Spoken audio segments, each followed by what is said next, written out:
नमस्कार दोस्तों, एक बार फिर स्वागत है आपका आपके अपने चैनल साइंस ग्रुप बलवंत पे। मैं बलवंत साण आपका स्वागत करता हूँ इस चैनल पे। बहुत ही बढ़िया तरीके से हम पढ़ने वाले हैं, ठीक है ना। क्या पढ़ने वाले हैं? तो हम पढ़ने वाले हैं इलेक्ट्रिकल की थ्योरी, नए सिलेबस के आधार पे पढ़ेंगे। आपको टेंशन लेने की जरूरत नहीं है, टेंशन लेने के लिए हम हैं, ठीक है ना। और तैयारी करनी शुरू कर दीजिए, जिनका भी जो भी एलिजिबल है इलेक्ट्रिकल एएलएम शिफ्ट अटेंडेंट के लिए, ठीक है ना। और जैसा कि आप देख ही रहे हो, अपना मोटा मोटा सिलेबस हो चुका है। एक क्लास हम शाम को भी स्टार्ट करने वाले हैं। वर्कशॉप आपका जो कैलकुलेशन एंड साइंस वाला पार्ट है वो शाम को कर लेंगे। तो सिलेबस में कुछ बचा नहीं, दो क्लासें डेली होगी, महीने में सारा कुछ खत्म कर देंगे। और खत्म कर बस सिलेक्शन पक्का, कोई रोकने वाला ही नहीं है। कुछ सिलेबस हमारा है नहीं इसके अंदर जो पहले पढ़ने वाले थे, यानी कम से कम एक पार्ट तो इतना बड़ा खत्म हो गया आपका। इस नोटिस के आधार पे एक महीना गया अपना, एक महीना बच गया सीधा सीधा, ठीक है ना। कैलकुलेशन वाला दिया है, इसको हम साथ साथ में कर लेंगे। बाकी छोटी छोटी चीज़ें जो आपकी पड़ी हुई है, ठीक है ना, वो कुछ साइंस का पार्ट है, कुछ मैथ का पार्ट है उसके अंदर। वो चीज़ें नॉर्मल आप कर लेंगे, टेंशन मत लियो कोई भी, ठीक है ना। जितने पढ़ने वाले हैं टेंशन मत लेना कोई भी, क्योंकि टेंशन लेने के लिए हम हैं। आप पढ़ आपका आप हो सिर्फ सिलेक्शन लेने के लिए। तो पढ़ते रहिए, वीडियो को लाइक करते रहिए, शेयर करते रहिए, कमेंट करते रहिए। ज़्यादा ज़्यादा कमेंट करोगे ज़्यादा ज़्यादा पढ़ाएंगे, ठीक है ना। और निःशुल्क तैयारी करवा रहे हैं आपको, कुछ आपसे ले तो रहे नहीं है। आपको कमेंट कमेंट करना है। तो नए सिलेबस के आधार पे नया सिस्टम, नया कुछ, सब कुछ नया, मौसम, नई नौकरी, नई भावनाएं, पॉजिटिव वाइब, मजा आ गया। अच्छा से ने कर दिया कमाल, ठीक है। पढ़े इलेक्ट्रिकल थ्योरी।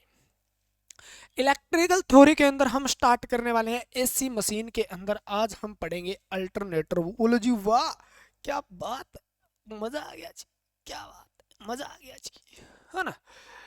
आज स्टार्ट करते हैं आपका अल्टरनेटर। क्या होता है? प्रत्यावर्तक, ठीक है ना। इसका दूसरा नाम है, शक्तिमान का जैसे गंगाधर था, सिंक्रोनस जनरेटर, सिंक्रोनस जनितर।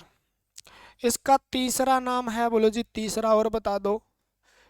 इसको सिंक्रोनस जनरेटर भी कहते हैं जी। जनरेटर, जनरेटर का मतलब जनरेशन करने वाला। इसको अल्टरनेटिंग या प्रत्यावर्तक जनितर भी कहते हैं, ठीक है ना। कहीं कुछ लिखा मिल जाए, अल्टरनेटिंग जनरेटर भी कहते हैं। और इसको सिंपल से सिंपल भाषा में एसी जनितर भी कहते हैं। इसके बारे में हम पढ़ेंगे, ठीक है ना। यानी सिंक्रोनस मोटर या जनरेटर जो है, मोटर को जनरेटर में, जनरेटर को मोटर के रूप में प्रयोग किया जा सकता है। उसी प्रकार से इसको हिंदी में क्या कहते हैं जी? इसको कहते हैं तुल्यकाली, तुल्यकाली, ठीक है ना। सारी चीजें धीरे धीरे पढ़ेंगे। तुल्यकाली जनित्र, तुल्यकाली मोटर भी होती है, वो भी पढ़ लेंगे। ये पढ़ लिया तो वो मोटर बिल्कुल आसान है। तुल्यकाली का मतलब होता है एक समान, एक समान गति। एक समान गति होती है इसकी, क्या होती है? एक समान गति होती है। इसलिए इसी को, इसी अल्टरनेटर को भी क्या कहते हैं? तुल्यकाली जनरेटर भी कहते हैं। नॉर्मल सी बात है जी। ये काम क्या करता है जी? अरे वाह यार, इसका नाम है अल्टरनेटर। और एसी को हम क्या कहते हैं? Alternating, alternative current. तो अल्टरनेटर का काम क्या है? एसी के लिए है भैया, एसी के लिए है। बोलो जी, ये यांत्रिक ऊर्जा है ना, यांत्रिक ऊर्जा है ना, बोलो जी, मैकेनिकल एनर्जी है ना, उसको किस में बदलता है? विद्युत ऊर्जा में बदलता है। किस में बदलता है? विद्युत ऊर्जा में बदलता है। किस में बदलता है? विद्युत ऊर्जा में। देखो मैं इस तरीके से पढ़ाऊंगा आपको, ठीक है ना। कमेंट वमेंट कर दीजिए, आप सब्सक्राइब कर लीजिए चैनल को। मैं इस तरीके से पढ़ाऊंगा भी साथ साथ में आपकी याद हो जाए, ठीक है ना। साथ साथ में आपका रिवीजन हो जाए। एक बात को दो तीन बार बोलना, बोल के उसको घुमाना, घुमा के उसको समझाना, समझा के उसको फिर घुमाना, कंफ्यूज करके समझाना, समझा के कंफ्यूज करना। सारी बातें घुमा घुमा के इस तरीके से दिमाग में घुमाना है भी। एक चीज़ बार बार जब दिमाग में घूमेगी तो वो क्या हो जाएगा? आपके दिमाग में सेट हो जाएगा। तो इस बात को मैं तीन चार तरीके से लिखूंगा, ठीक है ना। यानी आपके पास यांत्रिक ऊर्जा है, बोलो जी हमारे पास तो मैकेनिकल ऊर्जा तो भरी पड़ी है। हमें क्या चाहिए? विद्युत ऊर्जा चाहिए। तो विद्युत ऊर्जा को, यांत्रिक ऊर्जा को विद्युत ऊर्जा में बदलने का काम जनरेटर करते हैं। अगर ऐसा काम कोई करता है, मान लो इस बात को यहाँ लिख लो, अगर मान लो आपके पास यांत्रिक ऊर्जा है, यांत्रिक ऊर्जा है, ठीक है ना, और यांत्रिक ऊर्जा को किस में बदलना है, आपको विद्युत ऊर्जा में बदलना है, ठीक है ना, किस में बदलना है, विद्युत ऊर्जा में बदलना है। बोलो जी हम तो बदल देंगे, ठीक है, विद्युत ऊर्जा में बदलना है, बोलो जी बदल देंगे। यांत्रिक ऊर्जा आपके पास है और आपके पास है डीसी जनरेटर, क्या है, डीसी जनरेटर है। तो डीसी जनरेटर क्या करता है, डीसी जनरेटर विद्युत ऊर्जा में तो बदलेगा, लेकिन वो किस में बदलेगा, डीसी विद्युत ऊर्जा में बदलेगा, किस में बदलेगा, डीसी में बदलेगा। अगर आपके पास यांत्रिक ऊर्जा है और आपके पास एसी जनरेटर है, अल्टरनेटर है, तो वो किस में बदलेगा, तो आपको जी वो तो एसी में बदलेगा, ठीक है ना। तो यांत्रिक ऊर्जा विद्युत ऊर्जा में बदली, लेकिन आपके पास क्या डीसी जनरेटर है, तो डीसी में आपको डीसी सप्लाई मिलेगी आउटपुट में, और यांत्रिक ऊर्जा आपके पास है। और आपके पास यांत्रिक ऊर्जा किसको दे रहे हो आप, एसी जनरेटर को दे रहे हो, अल्टरनेटर को दे रहे हो, तो आपके पास कौन सी सप्लाई मिलेगी, एसी सप्लाई मिलेगी आपको, ठीक है ना। और इसका उल्टा क्या हो जाता है, जी उल्टा ही बता दो। आपके पास क्या है, विद्युत ऊर्जा। देखो मैं सारी चीजें आपको क्लियर करता हुआ चलूंगा, क्योंकि मेन चीजें यही है जो आपका बेस बनाएगी मोटर वोटर में, ठीक है ना। यांत्रिक ऊर्जा में बदलना है। आपके पास क्या जी, हमारे पास घर में है ना जी, हमारे पास एसी डीसी सप्लाई है, लेकिन हमें यांत्रिक ऊर्जा चाहिए, हमें तो पानी निकालना है मोटर से, ठीक है ना। तो क्या करेंगे जी, तो पानी पानी निकालने के लिए क्या चाहिए, मोटर यांत्रिक ऊर्जा चाहिए, तो उसी प्रकार, ठीक है ना। तो विद्युत ऊर्जा कौन सी है आपके पास, बोलो जी हमारे पास एसी है, हमारे घर में एसी है, चाहे तुम्हारे पास क्या है, डीसी है। अगर एसी है तो एसी मोटर का प्रयोग करेंगे आप, और एसी मोटर का प्रयोग करके किस में बदल लेंगे, यांत्रिक ऊर्जा में, ठीक है ना। डीसी सप्लाई आपको, तो डीसी मोटर का प्रयोग करेंगे आप, और डीसी मोटर से क्या प्राप्त कर लेंगे आप, यांत्रिक ऊर्जा। यानी इसका उल्टा, जो विद्युत ऊर्जा को यांत्रिक ऊर्जा में बदलती है वो मोटर होती है, और जो यांत्रिक ऊर्जा को विद्युत ऊर्जा में होती है वो जनरेटर होता है, ठीक है ना। जनरेटर एसी डीसी दोनों अलग अलग प्रकार के होते हैं। डीसी जनरेटर यांत्रिक ऊर्जा को डीसी में बदलता है, और एसी जनरेटर यांत्रिक ऊर्जा को एसी में बदलने का काम करता है। उसी प्रकार विद्युत ऊर्जा आपके पास है और आपको यांत्रिक ऊर्जा चाहिए, तो आपके पास अगर एसी है तो एसी मोटर का प्रयोग करके हम यांत्रिक ऊर्जा में बदल के उससे काम करवा सकते हैं। और उसी प्रकार आपके पास डीसी सप्लाई, तो डीसी मोटर का प्रयोग करके विद्युत ऊर्जा को हम यांत्रिक ऊर्जा में बदल सकते हैं। वो बात तो हो गई वहां की, बात पढ़ते हैं यहाँ की। यानी अल्टरनेटर क्या करता है, तो अल्टरनेटर जो है, अल्टरनेटर तो है वो एसी मशीन है जी, ठीक है ना। तो यानी आप कहोगे जी यांत्रिक ऊर्जा आप दोगे, इसको कैसे भी घुमाओगे, यांत्रिक ऊर्जा को एसी सप्लाई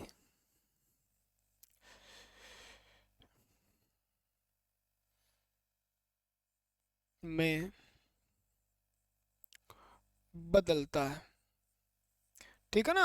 बिल्कुल इतना आसान बना के समझेंगे, बदलता, बदलापुर हो गया ये दो ना, बदलता है, ठीक है ना, कन्वर्ट करता है ये एसी में।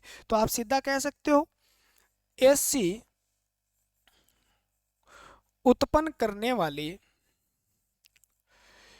मशीन को क्या कहा जाता है, एसी उत्पन्न करने वाली मशीन को क्या कहा जाता है, अल्टरनेटर। अल्टरनेटर ही सिंक्रोनस जनरेटर है, अल्टरनेटर ही प्रत्यावर्तक जनरेटर है, अल्टरनेटर ही एसी जनरेटर है, अल्टरनेटर ही तुल्यकाली जनरेटर है। एक ही नाम है, गंगाधर शक्तिमान है, बता रहा हूं मैं आपको, ठीक है ना।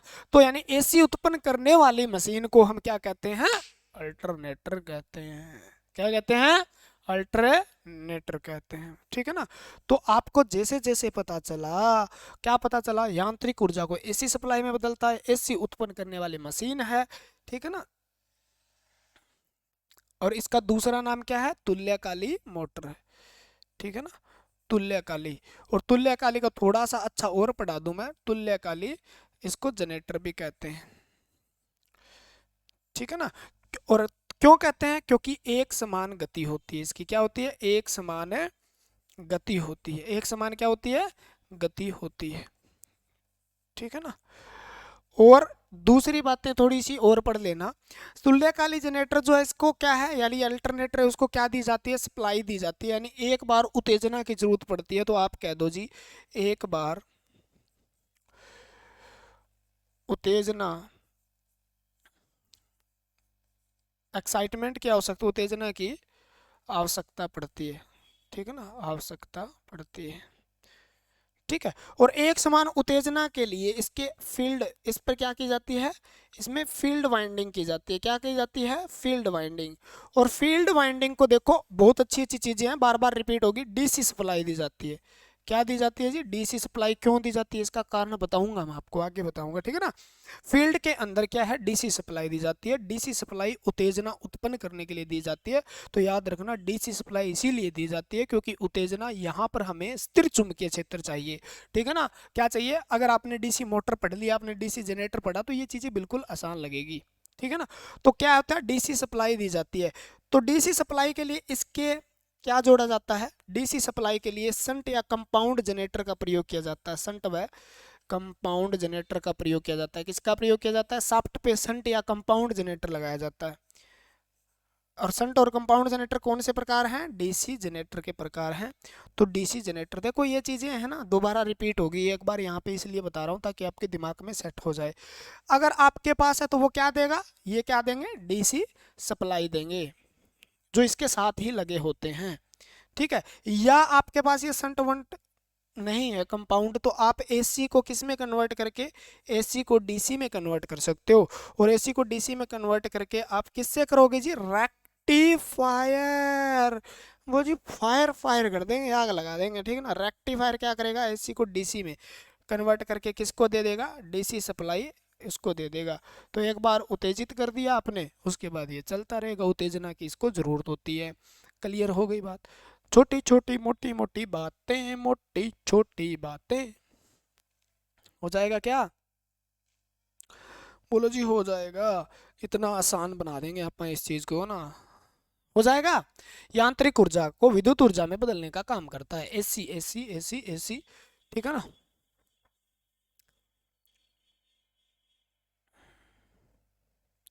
समझ में आ गई बात, बोलो जी आ गई। देखो फिर, छोटी छोटी मोटी मोटी बातें, अल्टरनेटर, बहुत ही प्यारी चीज है ये, प्रत्यावर्तक, ठीक है ना। किसके लिए चाहिए, एसी उत्पन्न करने की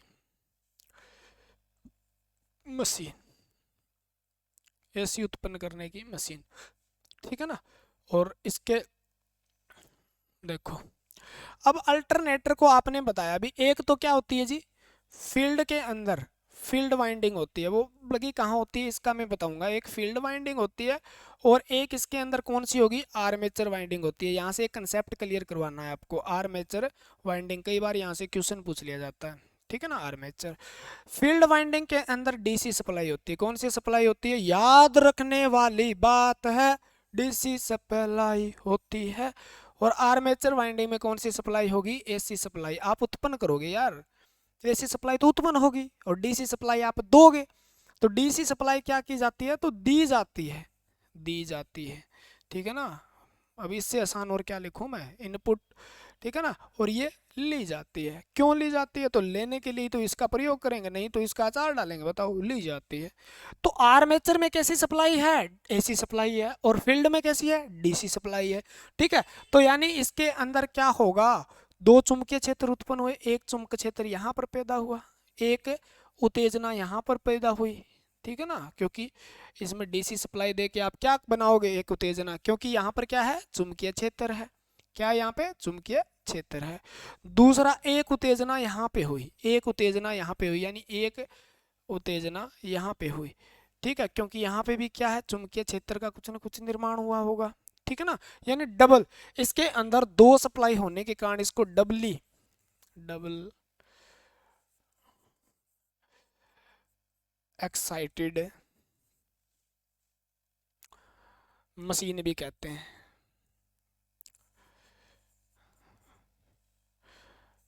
क्या कहते हैं इसको, मशीन। तो ये क्वेश्चन बार बार रिपीट हुआ है, दोहरी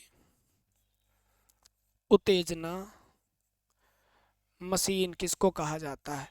तो इसका ज्यादातर जो ऑप्शन पूछा गया है तो वो आंसर होगा तुल्यकाली। अल्टरनेटर न दे के वो क्या नाम दे देगा, तुल्यकाली मशीन, मोटर और जनरेटर दोनों, ठीक है ना, तुल्यकालिक मशीन।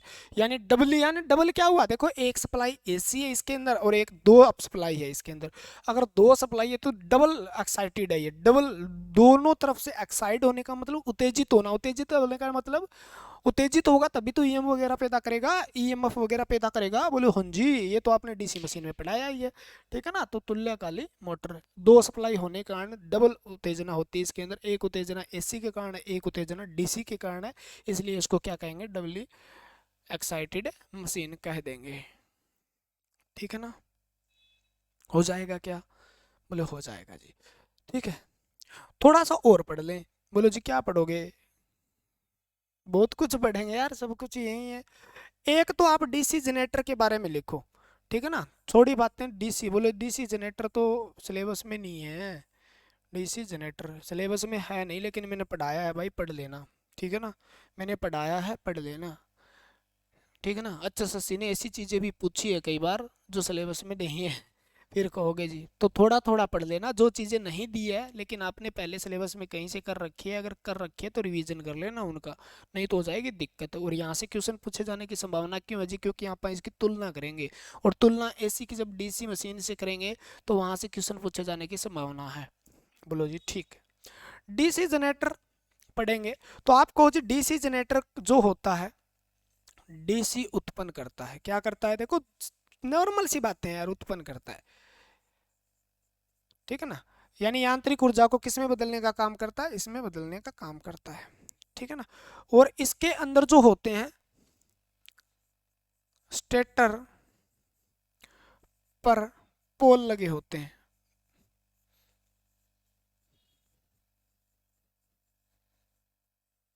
ठीक है, सारी बातें समझा दूंगा मैं। चुंबकीय क्षेत्र, चुंबकीय क्षेत्र स्थिर रहता है, ठीक है। जनरेटर में देखो चुंबकीय क्षेत्र स्थिर रहता है, तो चालक गति करता है, चालक गति करता है, ये लिख लो आप बस, ठीक है ना। और चुंबकीय क्षेत्र अगर स्थिर है, चुंबकीय क्षेत्र स्थिर है तो कम क्षमता उत्पन्न होगी, कम क्षमता के जनरेटर होते हैं, यानी ईएमएफ क्या होगा, कम होगा, कम क्षमता के जनरेटर होते हैं। हेलो भाई, क्लास में हो यार, तो बाद में कर पाएंगे, अब तो फ्री होके आप करना भाई, घंटे डेढ़ घंटे की क्लास है कम से कम, ठीक है। चुंबकीय क्षेत्र स्थिर होता है, जहां पर चुंबकीय स्थिर को क्षेत्र को स्थिर रखकर आर्मेचर चालक को घुमाया जाता है, तो वहां पर वो जो उस जनरेटर जो होते हैं ना, उसकी जो एफिशिएंसी होती है, वो जो कैपेसिटी होती है, एफिशिएंसी होती है, वो क्या होती है, कम होती है, क्या होती है, कम होती है जी, ठीक है। चुंबकीय क्षेत्र स्थिर रहता है, स्टेटर पर पोल लगे होते हैं, चुंब चालक गति करता है, यानी आर्मेचर गति करता है, तो आप ये भी लिख सकते हो आर्मेचर गति करता है। तो ये जनरेटर की बात कर रहा हूँ मैं, डीसी की, आर्मेचर गति करता है।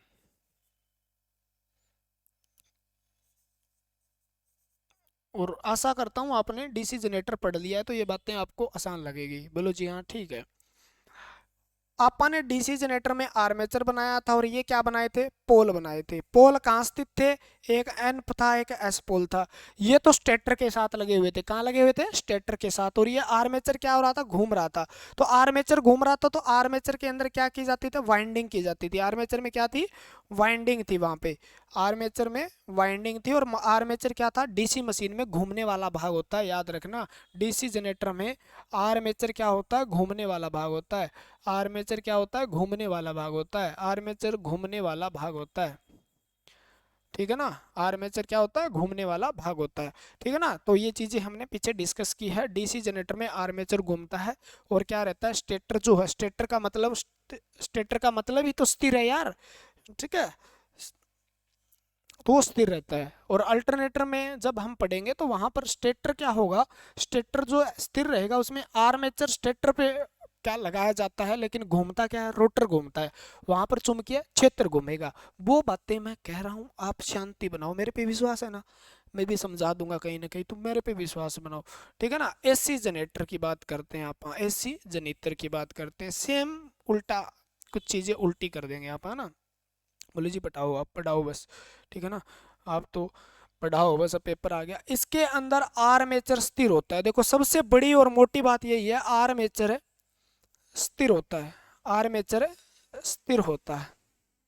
अगर आर्मेचर स्थिर है तो आर्मेचर पे कौन सी वाइंडिंग की जाती है, मेन वाइंडिंग जो होती है वो कहाँ की जाती है, आर्मेचर पे। तो आप कहोगे एसी जनरेटर में चालक स्थिर होता है, चालक यहाँ पर क्या है, चालक गति करता है। बोलो जी हमें समझ में नहीं आया, आपको समझाने के लिए मेरा काम है, चालक स्थिर रहता है।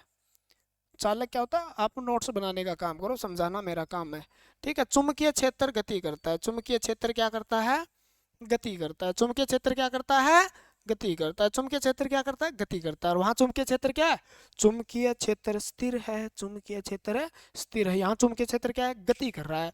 यहाँ पर चालक स्थिर है, यहाँ पर क्या है, चालक गति कर रहा है, वहां पर चालक स्थिर है। दोनों के बीच में गति होनी चाहिए, सापेक्ष गति होगी, रिलेटिव मोशन होगा, तभी तो ईएमएफ पैदा होगा। अरे ईएमएफ पैदा करवाना है हमें, पहले क्वेश्चन तो कर ले, ईएमएफ का क्या आचार डालोगे। चुंबकीय क्षेत्र क्या करता है, गति करता है। इधर की बात करें, जहां चुंबकीय क्षेत्र गति करता है, चुंबकीय क्षेत्र गति करता है मान लो, तो चुंबकीय क्षेत्र अगर गति करता है तो उस मोटर या जनरेटर की क्षमता क्या होती है, ज्यादा होती है। क्षमता क्या होती है, ज्यादा, क्योंकि चुंबकीय क्षेत्र पर कम वाइंडिंग, हल्का होता है, घुमाने में यांत्रिक ऊर्जा कम खपत होती है, उसके कारण क्या होगी, उसकी क्षमता भी क्या होगी, ज्यादा होगी। बताऊंगा सब कुछ यार, ठीक है ना, आप टेंशन मत लो। अब बात करें जब हम, ठीक है, आर्मेचर वाइंडिंग जो होती है ना, आर्मेचर वाइंडिंग स्टेटर पर स्थापित होती है। किस पे होती है, स्टेटर पर स्थापित होती है, वहां पर रोटर पे स्थापित थी, ठीक है ना, स्थापित होती है। याद रखना, रोटर पर पोल स्थापित होते हैं, रोटर पर चुंबकीय क्षेत्र या पोल स्थापित होते हैं। घूमने वाला हिस्सा क्या होता है, रोटर होता है। अब तो इसका भाग पढ़ेंगे, ये बातें तभी समझ में आएगी, लेकिन मैं पहले बता रहा हूँ इसको, ठीक है ना। तो रोटर पर पोल स्थापित होते हैं, यानी चुंबकीय क्षेत्र क्षेत्र रोटर पर, रोटर द्वारा स्थापित किया जाता है, ठीक है ना। और एसी जनरेटर क्या करते हैं, एसी उत्पन्न करते हैं, क्या करते हैं, एसी उत्पन्न करते हैं। ये बात तो बताने की जरूरत ही नहीं थी। एसी जनरेटर को आमतौर पर हम सामान्यतः अल्टरनेटर ही कहते हैं, और ये डीसी जनरेटर को हम डीसी जनरेटर कहते हैं। क्या कहते हैं, जनरेटर कहते हैं। चाहे आपका अल्टरनेटर हो चाहे जनरेटर हो, उत्पन्न एसी ही करेंगे। उसको बाहर लेने की विधि से हम पता लगा सकते हैं हम एसी ले रहे हैं या डीसी ले रहे हैं, ठीक है ना। अगर मैं बात करूं सीधा सीधा, अगर स्पष्ट कहूं भी, एसी जनरेटर किसका उत्पन्न करता है, तो आर्मेचर के अंदर जो होगी वो एसी होगी, चाहे डीसी जनरेटर में हो चाहे अल्टरनेटर में हो। लेकिन आप बाहर लेते हो, अगर स्प्लिट रिंग विधि लगा के लेते हो तो वो डीसी प्राप्त होगी, और स्लिप रिंग लगा के लेते हो तो एसी प्राप्त होगी। सारी चीजें हम आगे समझेंगे। क्लियर है क्या, लिख लेना, काम मेरा है समझाने का, अपने आप समझ में आ जाएगी बातें, लिखो, ठीक है ना। समझ में आई क्या, ठीक है। अब अल्टरनेटर की बात जब हम करेंगे, ठीक है ना, अल्टरनेटर की हम बात करेंगे तो अल्टरनेटर ही चलेगा 2 दिन तो कम से कम, ठीक है ना। अल्टरनेटर की जब बात करेंगे तो अल्टरनेटर के अंदर जो आर्मेचर होता है ना, ये बात बार बार क्यों लिखा रहा हूँ, आर्मेचर स्थिर होता है, क्योंकि ये एसी जनरेटर है। आर्मेचर क्या होता है, स्थिर होता है। और इसमें क्या करता है, आर्मेचर स्थिर होता है, अरे चुंबकीय क्षेत्र गति करता है, चुंबकीय क्षेत्र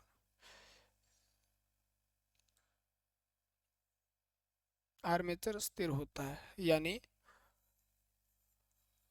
रोटर क्या करता है, गति करता है, ठीक है। यानी आर्मेचर स्थिर, तो आर्मेचर में क्या है, वाइंडिंग है। वाइंडिंग किसकी बनी है, कोई कंडक्टर की, चालक की, ठीक है ना। और इसके ऊपर क्या है, फील्ड यानी पोल, रोटर पे क्या लगे हैं, पोल लगे हैं। तो चालक यानी चालक क्या है, अगर आर्मेचर स्थिर है तो चालक क्या है, चालक स्थिर है, चालक क्या है, स्थिर है। बहुत अच्छी बात बता रहा हूँ मैं आपको, ठीक है। चालक क्या है, स्थिर है। और पोल पे क्या है, फील्ड होता है। पोल पे क्या लगी है जी, फील्ड वाइंडिंग की होती है। क्या बनी होती है, फील्ड यानी चुंबकीय क्षेत्र। तो आप कहोगे जी चुंबकीय क्षेत्र गति करता है, रोटर क्या करता है, चुंबकीय क्षेत्र गति करता है। आप पढ़ते जाओ बस, गति करता है, ठीक है। आपसे पूछा जाएगा अल्टरनेटर में घूमने वाला भाग क्या है, रोटर है। और अल्टरनेटर में स्थिर क्या है, आर्मेचर है, ठीक है ना। यानी आर्मेचर स्थिर है तो एक गति में है, एक स्थिर है। एक क्या है, स्थिर है, ध्यान से पढ़ लो इस बात को। और एक क्या है, गति में। तो दोनों के बीच रिलेटिव मोशन हुआ या नहीं हुआ, बोलो जी हो गया। हो गया ना। भी एक तो घूम रहा है, ये मान लो रोटर है, और ये मान लो अल्टरनेटर का क्या है, आर्मेचर है, आर्मेचर, ठीक है ना। ये क्या है, आर्मेचर है, ये क्या है, आर्मेचर है। स्टेटर है, स्टेटर में आर्मेचर वाइंडिंग की जाती है, तो ये आर्मेचर। और ये क्या है, रोटर है, ठीक है ना, रोटर है, ठीक है। और आर्मेचर के अंदर क्या है, वाइंडिंग है, यानी इसके अंदर डाले गए हैं तांबे के तार। और रोटर के ऊपर क्या है, पोल बनाए गए हैं, यानी ध्रुव बनाए गए हैं, नॉर्थ पोल साउथ पोल, ठीक है ना। तो घूमेगा कौन, रोटर घूमेगा। कौन घूमेगा, रोटर। तो रोटर जब घूमेगा, या आर्मेचर क्या है, इसमें रोटर क्या है, ये घूमने वाला भाग है, घूमने वाला भाग है, ठीक है। वहां तक पहुंचा दूंगा आपको, आप कहोगे जी मजा आ गया। और ये क्या भाग है जी, स्थिर है। इतना आसान तरीके से पढ़ा के आपको, क्लास लंबी लंबी लगा के आपको मजा न, मतलब इलेक्ट्रिकल की थ्योरी को आसान बनाने का ये तरीका है, और कोई तरीका नहीं है। यानी ये क्या है जी, स्टेटर है, स्टेटर में आर्मेचर वाइंडिंग है, वाइंडिंग स्थिर है। घूमता कौन सा, बीच वाला भाग जो रोटर घूमता है, रोटेट करता है। रोटेट का मतलब घूमना, घूर्णन। तो अल्टरनेटर क्या है, घूर्णित मशीन है। कौन सी मशीन है, घूर्णित मशीन है, लिख लेना यहाँ पे। अल्टरनेटर क्या है, एक घूर्णित मशीन है। अल्टरनेटर क्या है, घूर्णित मशीन है, ठीक है ना। अल्टरनेटर क्या है, घूर्णित। बात होगी समझ में। यानी आपने एक लॉ पढ़ा होगा, बोल जो लॉ तो हमने बहुत पढ़े हैं, लेकिन हम वकील नहीं बन पाए। फेराडे का विद्युत चुंबकीय प्रेरण सिद्धांत, यानी एक प्रिंसिपल जो था, यानी प्रिंसिपल दिया था जिसने, फेराडे का विद्युत चुंबकीय सिद्धांत। देख लो, इसको पढ़ना पड़ेगा। इस सिद्धांत पे आपका चाहे एसी जनरेटर हो और चाहे डीसी जनरेटर हो, ठीक है ना, जनरेटर हो, बता रहा हूँ मैं आपको, ठीक है ना। और चाहे आपका एसी जनरेटर हो, ठीक है। चाहे एसी में आपको इसको अल्टरनेटर कह दो, क्या कह दो, अल्टरनेटर कह दो, या सिंक्रोनस मोटर कह दो। यानी वो जो काम करते हैं, इनका कार्य करने का सिद्धांत है, ठीक है ना। तो आप सीधा सीधा मैं लिखता हूं, जनरेटर जो होता है, जनरेटर उसके कार्य करने का सिद्धांत जो होता है, कार्य करने का सिद्धांत जो है वो यही है। बोलो जी क्या है, कार्य करने का सिद्धांत क्या है, बोलो कार्य करने का सिद्धांत ये है, फेराडे का विद्युत चुंबकीय प्रेरण सिद्धांत। आपसे पूछा जाएगा, वाह कायदा पूछा जाएगा, बार बार पूछा जाएगा, पेपर में पूछा जाएगा। बोलो जी क्या पूछा जाएगा, डीसी जनरेटर किस सिद्धांत पे कार्य करता है, तो आपको देना है जी फेराडे के विद्युत चुंबकीय सिद्धांत पे कार्य करता है। बोलो जी होता क्या है, तो मेरा काम क्या है, इतनी जल्दी मत किया करो यार। विद्युत चुंबकीय प्रेरण, यानी इलेक्ट्रोमैग्नेटिक इंडक्शन प्रिंसिपल के सिद्ध जो होता है ना, प्रिंसिपल को सिद्धांत बोलते हैं। प्रिंसिपल की स्पेलिंग अलग होती है, दोनों की याद रखना, ठीक है ना। उस सिद्धांत पे चाहे वो डीसी जनरेटर कह दे, चाहे वो अल्टरनेटर कह दे, लेकिन आपको अपनी बात पे अडिग रहना है। बोलो जी क्या, चाहे वो जनरेटर कह दे, चाहे अल्टरनेटर कह दे, चाहे डीसी जनरेटर कह दे, चाहे एसी जनरेटर कह दे, चाहे सिंक्रोनस जनरेटर कह दे, आपको यही कहना है फेराडे का विद्युत चुंबकीय प्रेरण सिद्धांत पे काम करता है। बोलो जी ये सिद्धांत होता क्या है, तो जनरेटर कार्य करता है किस पे, तो आप कहो जी अल्टरनेटर किस पे करता है, तो अल्टरनेटर भी इसी पे करता है, ठीक है ना। तो अल्टरनेटर, ये दोनों मैंने साथ में लिखे हैं ताकि आपको याद रहे। अब ये सिद्धांत होता क्या है, इस सिद्धांत होता क्या है जी, बात ये अच्छी लगी हमें भी, ये प्रिंसिपल जो होता है वो होता क्या है, ठीक है ना। बोलो जी लिखो, जब जब बारिश होती है, जब मैग्नेटिक फील्ड व चालक के मध्य, कनेक्टर के मध्य सापेक्ष गति होती है, सापेक्ष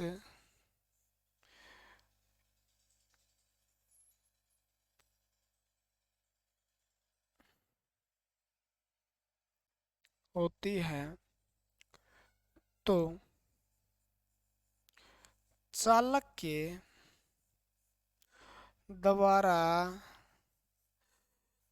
चुंबकीय क्षेत्र को कह दो, चाहे आप चुंबकीय क्षेत्र ना कहो तो बल रेखा कह दो आप, अगर बल रेखा भी यहाँ ना कहो तो आप फ्लक्स कह दो, फ्लक्स कह दो। फ्लक्स को, चुंबकीय क्षेत्र को, फ्लक्स को चुंबकीय बल रेखाओं को छेदन करने से कह दो, काटने से कह दो, बाढ़ने से कह दो। चुंबकीय क्षेत्र को काटने से चालक में ईएमएफ जनरेट होता है, यानी ईएमएफ का निर्माण होता है। बात मैं कई बार लिखा चुका ये, ठीक है ना, मैं लिखा चुका भी। मान लो आपके पास एक चालक है, ठीक है ना, आपके पास एक चालक है, मान लो यही चालक है, ये आपने दो पोल लगाए, एक नॉर्थ पोल लगाया, एक देखो मैं समझा रहा हूँ, आप पोल पाल पे मत जाना। और आपके पास ये था कंडक्टर, एक क्या था, कंडक्टर था, ठीक है ना, यानी ये क्या है, चालक है। देखो समझाने वाली बात इतनी बढ़िया समझा दूंगा। और इसके द्वारा क्या बन रहा है, तो आपको चुंबकीय क्षेत्र बन रहा है। पोल एन से निकलेगा, ऐसे जाएगा, नॉर्थ से निकलती है, स्कूल जाती है, रेखा कहाँ से निकलती है, नॉर्थ से निकलती है, और कहाँ जाती है, एस से स्कूल जाती है, नॉर्थ से निकलेगा साउथ जाएगा, ठीक है ना। अब ये जब ये स्थिर है, कोई ईएमएफ पैदा नहीं होगा, दोनों स्थिर है तो कोई पैदा नहीं होगा, दोनों गति में है तो कोई पैदा नहीं होगा, ठीक है ना। एक समान गति में तो पैदा नहीं होगा। सापेक्ष का रिलेटिव गति मतलब एक की गति क्या है, कम है, यानी जीरो हो सकती है, एक की क्या हो, ज्यादा हो, यानी दोनों के बीच में रिलेटिव मोशन होगा, यानी वो इतना, रिलेटिव मोशन का मतलब दोनों के अंदर एक स्थिर हो, एक गति में हो, चाहे चुंबकीय क्षेत्र, और ये क्या है, चुंबकीय क्षेत्र, तो ये इसको कहेंगे हम चुंबकीय क्षेत्र, इलेक्ट्रोमैग्नेटिक फील्ड, ठीक है। यानी दोनों हैं, चालक भी आपके पास चुंबकीय क्षेत्र है, दोनों में से एक को घुमा दो, दोनों में से एक को घुमा दो। हमने चालक को ही घुमाया, मान लो चालक को जैसे ही मैंने ऐसे घुमाया तो इसने क्या किया, इस बल रेखाओं को काटा या नहीं काटा, बोलो जी काटा। जैसे ही करूंगा इससे चुंबकीय क्षेत्र बल रेखाएं आ रही है, मैं ऐसे करूंगा तो ये काटेगा, और जैसे ही चालक इसको काटेगा, यानी किसको काटेगा, चुंबकीय क्षेत्र को काटेगा, काटेगा, ठीक है ना, काटेगा, तो चालक के अंदर क्या पैदा हो जाएगा, ईएमएफ। अब पोल के अंदर तो ईएमएफ पैदा होने से रहा, पैदा कहाँ होगा, चालक में होगा, ठीक है ना। चलो चालक को स्थिर रख लो आप, चालक आपके पास स्थिर है, इसको पकड़ के रखो और चुंबकीय क्षेत्र को घुमा दो, तो यानी बात तो वही है ना, तरबूज पे चक्कू गिरे, चक्कू से तरबूज गिरे, चाकू जो है तरबूज पे गिरे या तरबूज चाकू पे गिरे, कटेगा कौन, चुंबकीय फ्लक्स ही कटेगा, तो तरबूज को ही कटना है। तो इसी प्रकार से फ्लक्स को कटना है, फ्लक्स कटेगा तो चालक में ईएमएफ पैदा होगा। ये बात किसने की थी, फैराडे जी ने कही थी, हमारे मतलब वो, ठीक है, कौन से, बहुत बहुत दूर के मतलब लगते थे कुछ हमारे ससुराल की तरफ से, है ना, तो उन्होंने कही थी, उन्होंने कहा था, फैराडे के विद्युत चुंबकीय प्रेरण में कहा था भी, जब भी किसी चालक और चुंबकीय क्षेत्र को चुंबकीय क्षेत्र के बीच में जब चालक को रखा जाता है और चालक को जब घुमाया जाता है, तो चालक के अंदर चुंबकीय क्षेत्र को काटने से ईएमएफ पैदा हो जाता है। इसके आधार पे जनरेटर और आपके क्या बने, जनरेटर मोटर या आपके जो अल्टरनेटर बने हैं, उसी के आधार पे हमने इसको आगे डेवलप किया है, विकसित किया है। तो फैराडे जी ने कहा था, क्या कहा था, बोलो जी, चुंबकीय क्षेत्र को काटे हम चालक के द्वारा तो उसके अंदर ईएमएफ पैदा हो जाता है, जिससे हमें क्या प्राप्त होती है, बिजली प्राप्त होती है। आज आप लाइट में बैठे हो, मोबाइल देख रहे हो, मैं डिजिटल बोर्ड पे पढ़ा पा रहा हूँ, आप तक आवाज़ पहुँचा पा रहा हूँ, ये ठीक है, किसके कारण संभव हुआ है, इलेक्ट्रिसिटी के कारण संभव हुआ है, बस, ठीक है। तो सिद्धांत का पता चल गया क्या, ठीक है ना।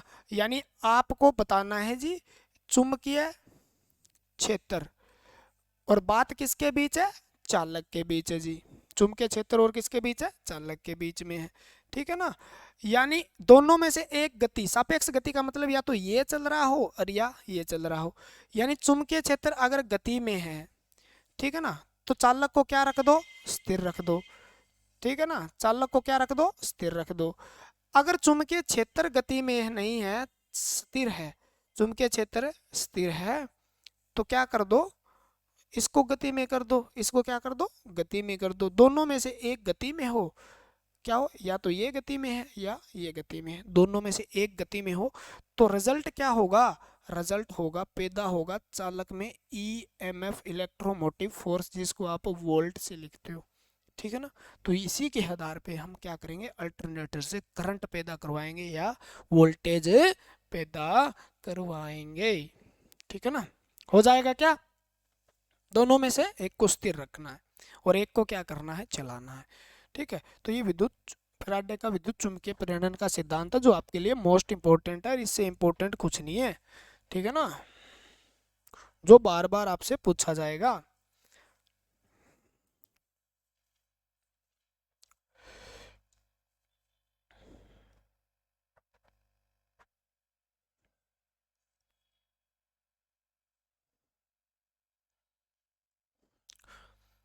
लंबी लंबी क्लासें आने दें, बोलो जी आने दो, लेकिन समझाना सही से है ना।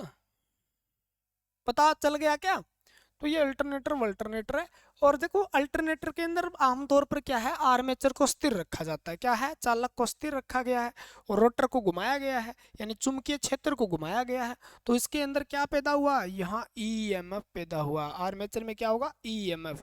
ठीक है ना, इसको बाहर ले लेंगे, यानी ये किस प्रकार का ईएमएफ है, एसी प्रकार का, एसी प्रकार का। तो इसको हमने क्या कह दिया, अल्टरनेटर कह दिया, क्या कह दिया, अल्टरनेटर कह दिया। समझ में आ गई ना बात, बोलो जी आ गई, है ना। ठीक है, अब अल्टरनेटर की मौलिक आवश्यकताएं क्या है, अल्टरनेटर के अंदर कौन कौन सी चीजें होनी चाहिए, अल्टरनेटर की मौलिक आवश्यकताएं आपसे पूछ ले, मान लो मौलिक आवश्यकता। ठीक है ना, हो सकता है तो कोई नर्सिंग का स्टूडेंट है ना, नर्सिंग का कोई नर्सिंग वर्सिंग कर रखी है, एनएम जीएनएम, तो आप उसका भी कोर्स स्टार्ट कर देंगे भाई। ठीक है ना, क्योंकि उसके अंदर बायोलॉजी है ज़्यादातर, तो वो पढ़ा देंगे, आपका कोई चक्कर नहीं है। बोलो जी हमें आपको पढ़ाएंगे, आप टेंशन मत लो भाई, और भी काम करते हैं, आप बहुत काम करते हैं। मौलिक आवश्यकता का मतलब वो चीज़ चाहिए ही चाहिए, नहीं तो अल्टरनेटर का कोई वजूद नहीं है। ठीक है ना, मैं कह दूं पढ़ने के लिए मौलिक आवश्यकता क्या है, तो आपके पास क्या होना चाहिए, दिमाग होना चाहिए सबसे पहले, दिमाग तब पढ़ पाओगे। उसके बाद आपके पास कॉपी पेन होना चाहिए, तो मौलिक चीज़ें हैं जो आपको ज़रूरत होनी चाहिए। तो उसी प्रकार अल्टरनेटर की मौलिक अवस्था होती है, एक तो आपके पास क्या होना चाहिए, स्टेटर होना चाहिए, क्या होना चाहिए, स्टेटर। देखो बहुत कुछ पढ़ना है यार, ठीक है ना, जिस हिसाब से आपका सिलेबस आया है उसके हिसाब से तो हमें बहुत कुछ पढ़ना है, लेकिन हम धीरे धीरे सल्टा देंगे। दूसरा आपके पास क्या होना चाहिए, रोटर होना चाहिए, क्या होना चाहिए, रोटर होना चाहिए। ठीक है ना, तीसरी चीज क्या होनी चाहिए आपके पास, एक तो अल्टरनेटर हो गया, रोटर हो गया आपका, एक आपके पास स्लिप रिंग हो गया, एक आपका एक्साइडर हो गया। ठीक है ना, एक आपके पास है एक्साइडर हो गया, उत्तेजक बोलते हैं इसको, हम क्या बोलते हैं, उत्तेजक, एक्साइटर, एक्साइटर। ठीक है ना, और एक आपका स्लिप रिंग हो गया, slip ring, slip ring, slip ring. तो एक आपका क्या हो गया, स्लिप रिंग हो गया। ठीक है ना, स्लिप रिंग के बारे में बताया होगा आपको, स्टेटर रोटर उत्तेजक। एक चीज़ और चाहिए, मेन चीज़, तो इसके बिना तो कुछ होने वाला नहीं है, यांत्रिक ऊर्जा। पांच तो इसकी मौलिक आवश्यकताएं हैं, यानी मैकेनिकल एनर्जी चाहिए आपको। ठीक है, स्टेटर जो है, बोले जी आप बस पढ़ाते जाओ, मज़ा ही आ गया, अब तो मज़ा आने स्टार्ट हो गया, मज़ा नहीं आएगा तो हम क्या भैया कहाँ से लेने जाएंगे, अब मज़ा हर द्वार तो मिलता नहीं है। स्टेटर पर आर्मेचर वाइंडिंग की जाती है, मुख्य बात तो ये, आर्मेचर वाइंडिंग के लिए हमें क्या चाहिए, बोलो जी ये पागल कर दोगे आप, वाइंडिंग के लिए हमें क्या चाहिए, स्टेटर की आवश्यकता है। चुंबकीय क्षेत्र स्थापित करने के लिए हमें किसकी है, चुंबकीय क्षेत्र स्थापित करने के लिए हमें किसकी आवश्यकता होती है, ये क्वेश्चन बने हैं यहाँ से, ठीक है ना। उत्तेजक यानी डीसी सप्लाई देने के लिए हमें क्या चाहिए, उत्तेजक यानी एक्साइटर चाहिए, ठीक है ना। स्लिप रिंग हमें डीसी सप्लाई को पहुंचाने के लिए चाहिए, डीसी सप्लाई को ब्रूस के माध्यम तक कहाँ पहुंचाना है, रोटर तक पहुंचाना। यांत्रिक ऊर्जा हमें घुमाने के लिए चाहिए, किसको घुमाना है, बोलो जी, दिमाग घुमाना है, रोटर को घुमाने के लिए चाहिए। मौलिक आवश्यकता है, ठीक है ना। देखो मौलिक आवश्यकता, देखो इस बात को समझो आप, ऐसे लिखने से काम नहीं चलेगा, समझो आप। अगर आपके पास स्टेटर है, बोलो जी स्टेटर,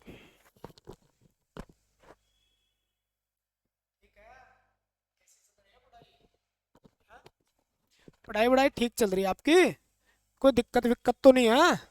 मौसम भी बढ़िया आ गया भैया, मौसम मौसम हो गया है, होली वोली आपने खेल ली, बहुत रंग त्योहार बना लिया आपने, ठीक है। अब पढ़ाई पे ध्यान दे दो, खींच के रखो काम को। यानी स्टेटर पे आर्मेचर वाइंडिंग की जाती है, और आर्मेचर वाइंडिंग से हम क्या प्राप्त करेंगे, ई एम एफ, यानी इलेक्ट्रोमोटिव फोर्स, यानी हम क्या एसी सप्लाई प्राप्त करेंगे आर्मेचर से, ठीक है ना। रोटर के अंदर चुंबकीय क्षेत्र यानी पोल स्थापित करेंगे हम, चुंबकीय क्षेत्र स्थापित करने के लिए हमें क्या बनाने पड़ेंगे, इस पे पोल होंगे, और पोल पे क्या करनी पड़ेगी, वाइंडिंग करनी पड़ेगी, पोल पे वाइंडिंग करनी पड़ेगी, तब हमें क्या मिलेगा, चुंबकीय क्षेत्र मिलेगा। क्योंकि चुंबकीय क्षेत्र को कटवाना है, चुंबकीय क्षेत्र को बनाना है, स्थापित करके उसको कटवाना है, ठीक है ना। पहले आपको तैयार करना है, तैयार करके फसल जैसे काटते हो ना खेत के अंदर, उसी प्रकार पहले तैयार करो। यानी पहले क्या करना है, रोटर पर चुंबकीय क्षेत्र स्थापित करने के लिए पोल वाइंडिंग की जाती है, पोल वाइंडिंग से चुंबकीय क्षेत्र स्थापित होता है, चुंबकीय क्षेत्र स्थापित को फिर आर्मेचर वाइंडिंग के अंदर जो चालक है उससे कटवाना है, कटवाने हमें क्या मिलेगा, ईएमएफ मिलेगा। प्रेरण का नियम यही तो कहता है। उत्तेजक एक्साइटर यानी इसके अंदर, पोल के अंदर डीसी सप्लाई देने के लिए, किसके अंदर, पोल वाइंडिंग में डीसी सप्लाई देने के लिए हमें किसकी जरूरत पड़ेगी, एक्साइटर की। तो एक्साइटर क्या हो सकता है डीसी सप्लाई देने के लिए, एक्साइटर आपके पास क्या हो सकता है, या तो संट व संट मोटर हो सकती है, संट व कंपाउंड, कंपाउंड जनित्र का प्रयोग करोगे आप, डीसी जनित्र होते हैं ये, कंपाउंड डीसी जनरेटर का प्रयोग करोगे, कि सप्लाई कौन सी चाहिए हमें, डीसी चाहिए। क्या करना है हमें, DC supply. Shunt compound DC generator क्या देंगे हमें, डीसी सप्लाई देंगे, क्या देंगे, डीसी सप्लाई। देखो, और डीसी सप्लाई को कहाँ पहुंचाना है, पोल वाइंडिंग में, कहाँ पहुंचाना है, पोल वाइंडिंग में। तो पोल वाइंडिंग में कौन सी सप्लाई, डीसी सप्लाई होती है। और पोल वाइंडिंग में डीसी सप्लाई होने का कारण है स्थिर चुंबकीय क्षेत्र, स्थिर चुंबकीय क्षेत्र स्थापित करना पड़ता है हमें, इसलिए इसमें ये सप्लाई होती है। बोलो जी ठीक है, बात तो बन गई।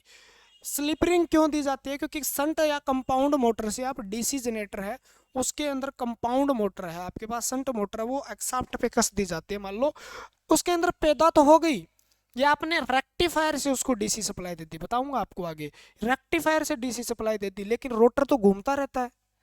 अब रोटर तो घूमता रहता है, तो रोटर घूमता रहेगा तो उसके अंदर आप सप्लाई पहुंचाओगे कैसे, ऐसे थोड़ी अभी ले लेके घूमोगे, रोटर ऐसे घुमा लो, लो सप्लाई, लो सप्लाई, लो सप्लाई, लो सप्लाई, लो सप्लाई, ऐसे तो नहीं है, ऐसा नहीं है। आपको क्या करना है, आपको स्लिप रिंग लगा देने हैं, उस पर ब्रूस लगा देने हैं, अभी वो रोटर घूमता रहे, ब्रूस टच रहेंगे स्लिप रिंग से, ठीक है ना। स्लिप रिंग बताता हूँ मैं आपको, पहले स्लिप रिंग बताता हूँ, 1 मिनट रुको, स्लिप रिंग बताता हूँ मैं आपको, है ना।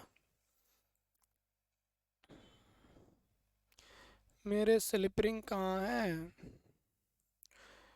जय हो तेरी मेरी, कमेंट कर दिया करो भैया, कमेंट जब तक नहीं करते हो ना मज़ा नहीं आता, बिल्कुल मज़ा नहीं आता। अरे कहाँ गए, ये लो, ये देखो साफ्ट पे कैसे होते हैं ये आपके स्लिप रिंग, ठीक है ना। क्या कैसे होते हैं ये सारे पढ़ेंगे आप, स्टेटर वेटेटर क्या होता है सब कुछ पढ़ेंगे। ये देखो ठीक है ना, ये स्लिप रिंग होते हैं भाई, इस पे ब्रूस लगा होता है, ये डीसी सप्लाई दोगे, अंदर क्या है, रोटर पे डीसी सप्लाई को लेके चले जाएंगे, और वहां पर क्या होगा, चुंबकीय क्षेत्र स्थापित हो जाएगा, जिसके कारण क्या हो जाएगा, चुंबकीय क्षेत्र स्थापित हो जाएगा। स्लिप रिंग का प्रयोग कहाँ करते हैं बताएंगे। यांत्रिक ऊर्जा घुमाने के लिए आप, हो सकता है हाइड्रो हो आपके पास, न्यूक्लियर प्लांट हो, थर्मल प्लांट हो, उसके अंदर आप रोटर को किस प्रकार से घुमाओगे, शाफ्ट को किस प्रकार से घुमाओगे, वो उसके लिए किसकी आवश्यकता पड़ेगी, मैकेनिकल एनर्जी की। यानी अल्टरनेटर को घुमाने के लिए जिस चीज़ की जरूरत पड़ेगी वो मैकेनिकल एनर्जी की जरूरत पड़ेगी। तो ये मौलिक आवश्यकता है। ठीक है, तो लिखो।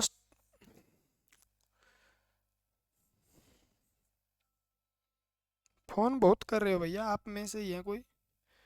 हेलो। हाँ जी। नमस्ते। बढ़िया। अल्टरनेटर के भाग यानी पार्ट ऑफ अल्टरनेटर। हाँ जी।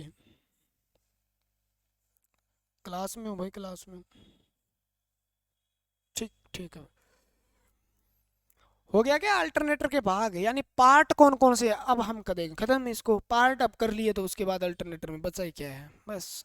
बोलो जी यहीं से स्टार्ट हुआ है। आप हमें बेवकूफ़ मत बनाओ, बहुत गंदे आदमी हो गए हो आजकल आप, है ना। तो पहला पार्ट लिख लो भाई, योक। योक ना लिखो तो बॉडी लिख लो, और बॉडी ना लिखो तो फ्रेम लिख लो। ठीक है ना। योक या बॉडी लिख लो, योक या बॉडी। ये हो गया पहला भाग। दूसरा भाग हो गया स्टेटर। कौन सा भाग हो गया, स्टेटर। दूसरा भाग क्या लिखना है आपको, स्टेटर लिख लेना है।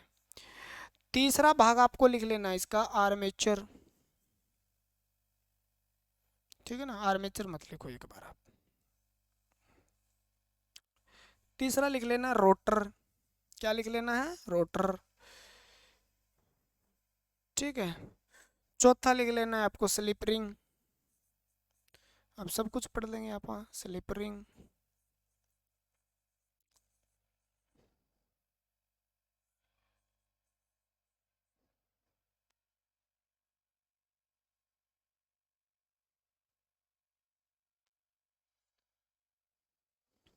जगह बच गई क्या यहाँ पे। ये लिख लो आपका एक्साइटर, उत्तेजक। उत्तेजक लिख लो। बाकी नट वोल्ट लिखने की जरूरत है नहीं है। ठीक है। ब्रुश लिख लो, ब्रुश ब्रुश ब्रुश। होते तो ब्रश हैं ये, लेकिन आप ब्रुश लिखते हैं ना हिंदी में, बोलो जी ब्रुश। ठीक है ना, ब्रुश लिख लो। और क्या लिखोगे, वाइंडिंग। वाइंडिंग तो पढ़ लेंगे यहाँ पर, ठीक है ना। डेम्पर वाइंडिंग, टेम्पर वाइंडिंग, फलानी वाइंडिंग, तिगड़ी वाइंडिंग सब पढ़ लेंगे। तो ये भाग हो गए। देखो यहाँ बना ही देता हूँ मैं छोटा सा एक अल्टरनेटर आपका। ये मान लो अल्टरनेटर है। ठीक है ना, ये क्या है, अल्टरनेटर है। क्लियर हो गई बात। और इसके अंदर आपको मिलेगा रोटर। ये क्या मिलेगा, रोटर। ये मिलेगा रोटर, आर लिखता हूँ मैं। और ये आपके पास इस प्रकार से इसमें आर्मेचर वाइंडिंग, ये स्टेटर हो जाएगा आपका, ये होगी। ठीक है। और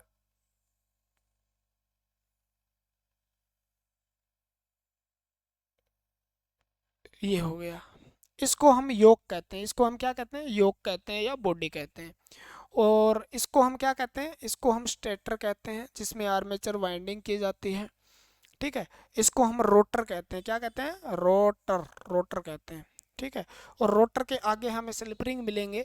इस प्रकार से हमें यहाँ पे रोटर के आगे ही हमें स्लिप रिंग मिलेंगे। और ये वाइंडिंग जो है ये कौन सी वाइंडिंग करेंगे यहाँ पर, आर्मेचर वाइंडिंग। इसको ही हम क्या है, आर्मेचर वाइंडिंग बोलेंगे। तो आर्मेचर क्या है, यहाँ पे स्थिर होता है। ठीक है ना। ये बॉडी है और ये आपका ढांचा है जिस पे ये टिका हुआ है। तो अल्टरनेटर की ये संरचना बोलो, यही है क्या, बस यही तो है। हो जाएगा। तो लिखो स्टेटर। पहले लिख लो बॉडी या योक।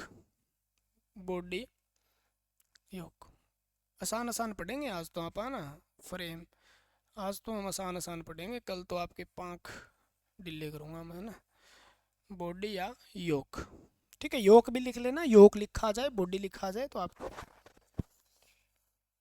तो बॉडी क्या होती है आपको पता ही है, बाह्य सुरक्षा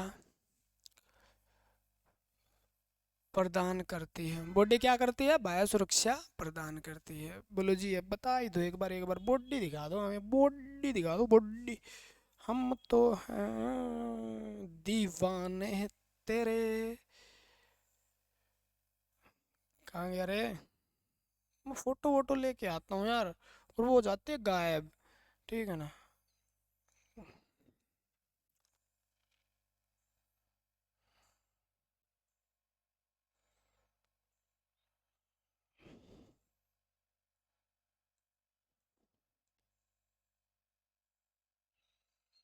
हो जाती है गायब, फिर मेरे को होती है परेशानी, और आपको और ज़्यादा होती है। बोले जी हमें तो होती नहीं है, आपको होती होगी, हमें तो आता है मज़ा।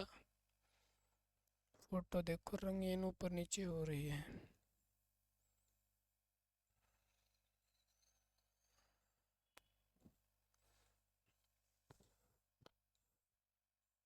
चलो यार मैं बताता हूँ आपको, चलो ये देख लो, ये रही, ठीक है। इस पे ज़्यादा ध्यान मत देना। ये ऊपर वाली बॉडी है, बॉडी क्या करेगी आप बताओ, प्रोटेक्शन देगी या नहीं देगी? बोलो जी बॉडी, जो ऊपर वाली बॉडी जो होती है वो क्या करती है, सुरक्षा प्रदान करती है। दूसरा एक छोटी, ये क्या हो गया, दूसरा क्या करती है तो आप लिखो, दूसरा क्या करेगी, ठीक है, अल्टरनेटर को आकार प्रदान करेगी, आकार देने का कार्य करती है, ठीक है ना।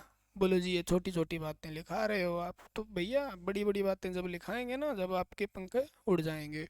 तो बाह्य सुरक्षा देने का काम, प्रोटेक्शन देने का काम, उसको मजबूती देने का काम कौन करती है, आपकी बाहर बॉडी देती है, जिसको हम योग कहते हैं, जिसके ऊपर क्या होता है, आकार देने का कार्य करती है। और ये बनी किससे होती है, इसके अंदर जो पदार्थ लगा होता है मोस्ट इंपॉर्टेंट है। अगर मशीन छोटी है, बोले जी छोटी है, तो पीछे भी आपने लिखाया था मशीन छोटी है, मशीन है छोटी, मशीन का मतलब क्या है, आपका अल्टरनेटर छोटा है, कम क्षमता वाला है।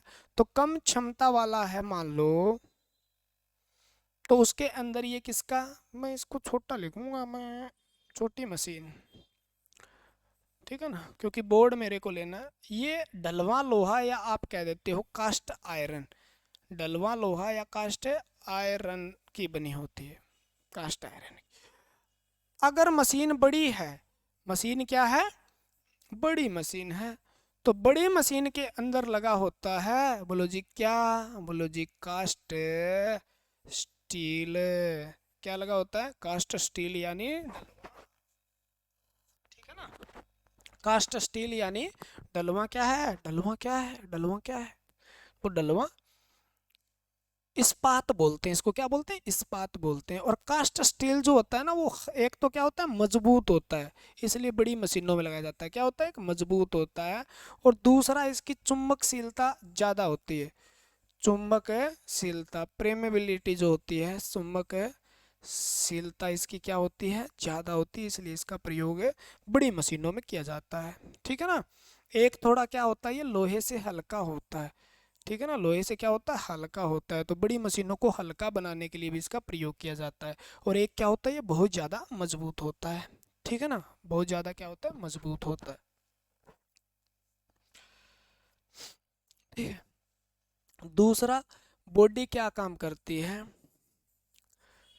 स्टेटर इसके अंदर कसा होता है, ठीक है, आकार प्रदान करती है, बनी किसकी होती है, मोस्ट इंपोर्टेंट, ये बाहरी भाग को क्या कहते हैं, बॉडी कहते हैं या योग कहते हैं, ठीक है ना। और स्टेटर किसके ऊपर कसा होता है, तो स्टेटर जो होता है एक स्थिर भाग है, तो ये भी क्या है, योग या फ्रेम, ये स्थिर भाग होता है। आपसे पूछ ले कौन सा भाग स्थिर होता है, कौन सा क्या होता है, गति में होता है, तब आपको दिक्कत ना आए। ये भाग स्टेटर है, यानी स्टेशनरी पार्ट है ये, यानी स्थिर रहने वाले भाग हैं अल्टरनेटर के। तो अल्टरनेटर के वो भाग जो सुरक्षा प्रदान करता है या कास्ट आयरन का बना होता है, वो ये होता है, ठीक है ना। उसके बाद आपका रहता है क्या, स्टेटर, ठीक है ना, क्या रहता है, स्टेटर। स्टेटर किस पे कसा होता है, तो आपको बॉडी या योक पे कसा होता है। इसको यहाँ लिखूं या यहाँ लिखूं, चलो उसको यहाँ लेके आता हूँ, ये आ जाएगा यहाँ पे, ठीक है। देखो मैं दोनों चीजें आपको बताने वाला हूँ, यहाँ पे लिखो स्टेटर, स्टेटर क्या लिखना है, स्टेटर लिखना है। दूसरा भाग कौन सा है हमारा, देखो स्टेटर, इसमें पढ़ा होगा आपने, स्टेटर यानी अल्टरनेटर का भाग है, ठीक है ना।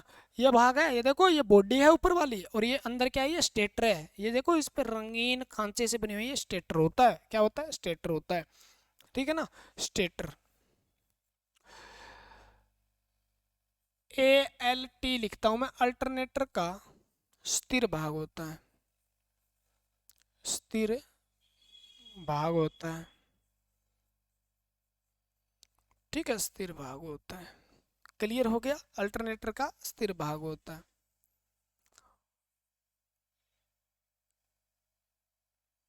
इतना यूज करेंगे तब पार पड़ेगी। बॉडी के साथ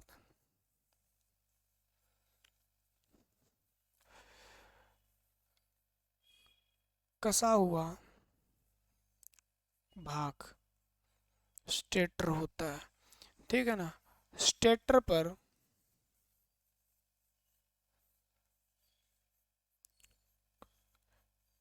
खांचे बने होते हैं।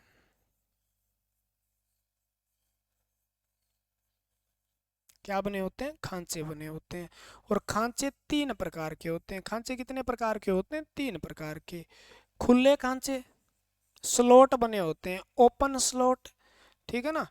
और खुले के बाद आपके बंद खांचे, और आधा न खुला न बंद, यानी सेमी क्लोज्ड यानी अर्ध बंद खांचे।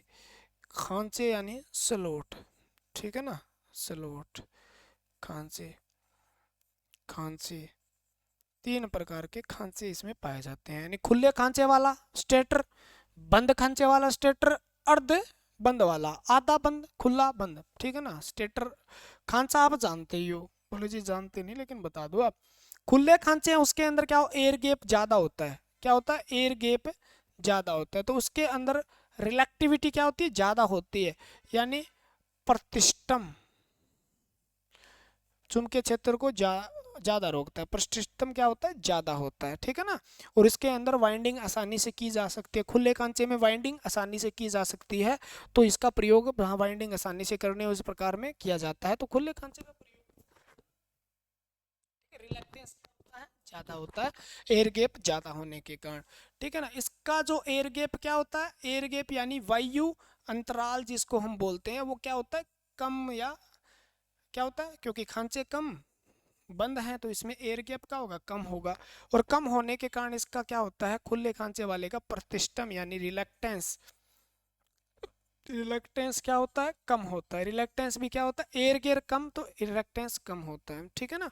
और अर्धबंद खांचे जो होते हैं, उनमें मध्यम प्रकार का क्या होता है, एयर गैप होता है। दोनों के क्या होता है, मध्यम प्रकार का क्या होता है, एयर गैप होता है। ठीक है ना, मध्यम प्रकार का एयर गैप होता है। तो आप कहोगे जी मध्यम प्रकार का इसके अंदर क्या होता है, रिलैक्टेंस होता है, यानी प्रतिष्ठम होता है। क्या होता है, प्रतिष्ठम। और प्रतिष्ठम आपको पता है, अगर मैग्नेटिज्म आपने पढ़ा है पूरा चैप्टर तो आपको पता होगा, प्रतिष्ठम वो होता है जो फ्लक्स को रोकता है। जिस प्रकार से विशिष्ट प्रतिरोध करंट को रोकने का काम करता है, उसी प्रकार चुंबकीय जो परिपथ होता है उसके अंदर फ्लक्स को रोकने का जो गुण होता है किसी पदार्थ का, उसे हम प्रतिष्ठम कहते हैं। क्या कहते हैं, रिलैक्टेंस या विशिष्ट प्रतिष्ठम कहते हैं, आपको पता हो तो स्टेटर में खांचे होते हैं तीन प्रकार के। और खांचों का काम क्या होता है, याद रखो इस बात को। खांचे, खांचे जो होते हैं, खांचे ऐसे थोड़ी बनाए जाते हैं अभी, मतलब आपको ब्रेकर की तरह। ठीक है, तो खांचे होते हैं, उसके अंदर क्या की जाती है, खांचों पर, खांचों पर आर्मेचर वाइंडिंग की जाती है। आर्मेचर वाइंडिंग की जाती है। आर्मेचर वाइंडिंग का मतलब चालकों का समूह जिसके अंदर डाला जाता है उसको आर्मेचर वाइंडिंग कहते हैं। एक तो ये हो गया। आर्मेचर वाइंडिंग कहाँ की जाती है, आपसे पूछे स्टेटर पे। तो आर्मेचर क्या हो गया, आर्मेचर वाइंडिंग की जाती है, तो आर्मेचर इसके अंदर क्या हो गया, स्थिर हो गया। आर्मेचर क्या हो गया, इसमें स्थिर हो गया। और ये जो बनाया जाता है ना, रोट स्टेटर जो होता है, तो पतली पतली पत्तियों से बनाया जाता है, सिलिकॉन स्टील की। ठीक है ना।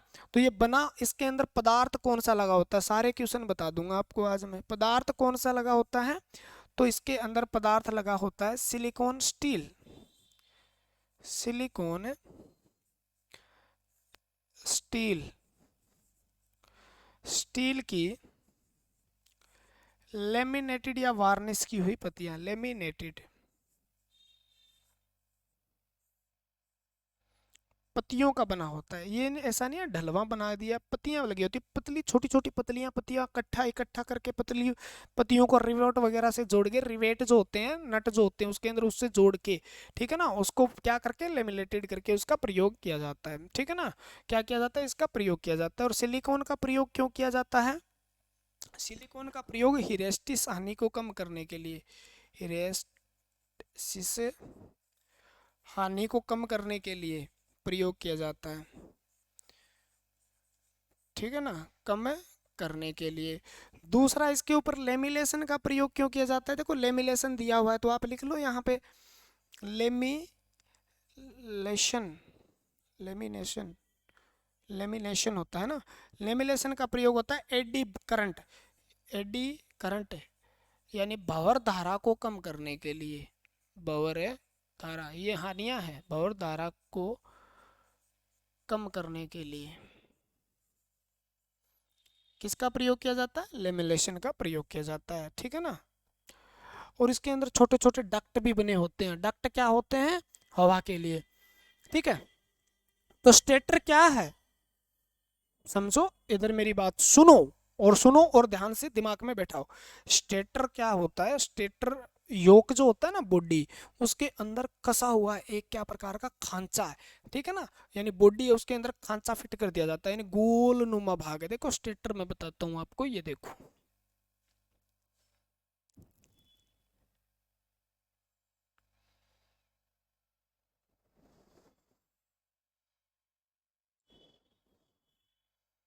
दिखा देता हूँ एक बार मैं आपको, फ्रंट पे लेके इसको देखो, ये देखो, ये है आपका स्टेटर।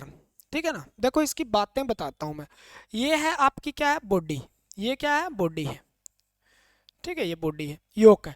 बॉडी के अंदर देखो अलग से एक सांचा फिट किया गया है, एक पूरा सांचा फिट किया गया है, वो क्या है? स्टेटर है। और ये स्टेटर के अंदर ये जो तार डाले गए हैं, देखो तार डाले गए हैं, ये देखो तार डाले गए हैं ना, ये क्या डाले गए हैं? तार। और ये तार को ही हम क्या कहते हैं? आर्मेचर वाइंडिंग कहते हैं। ये देखो ये तार डाले गए हैं, ये क्या है? खांचे हैं, ये खांचे हैं, ये अर्धबंद प्रकार के खांचे हैं।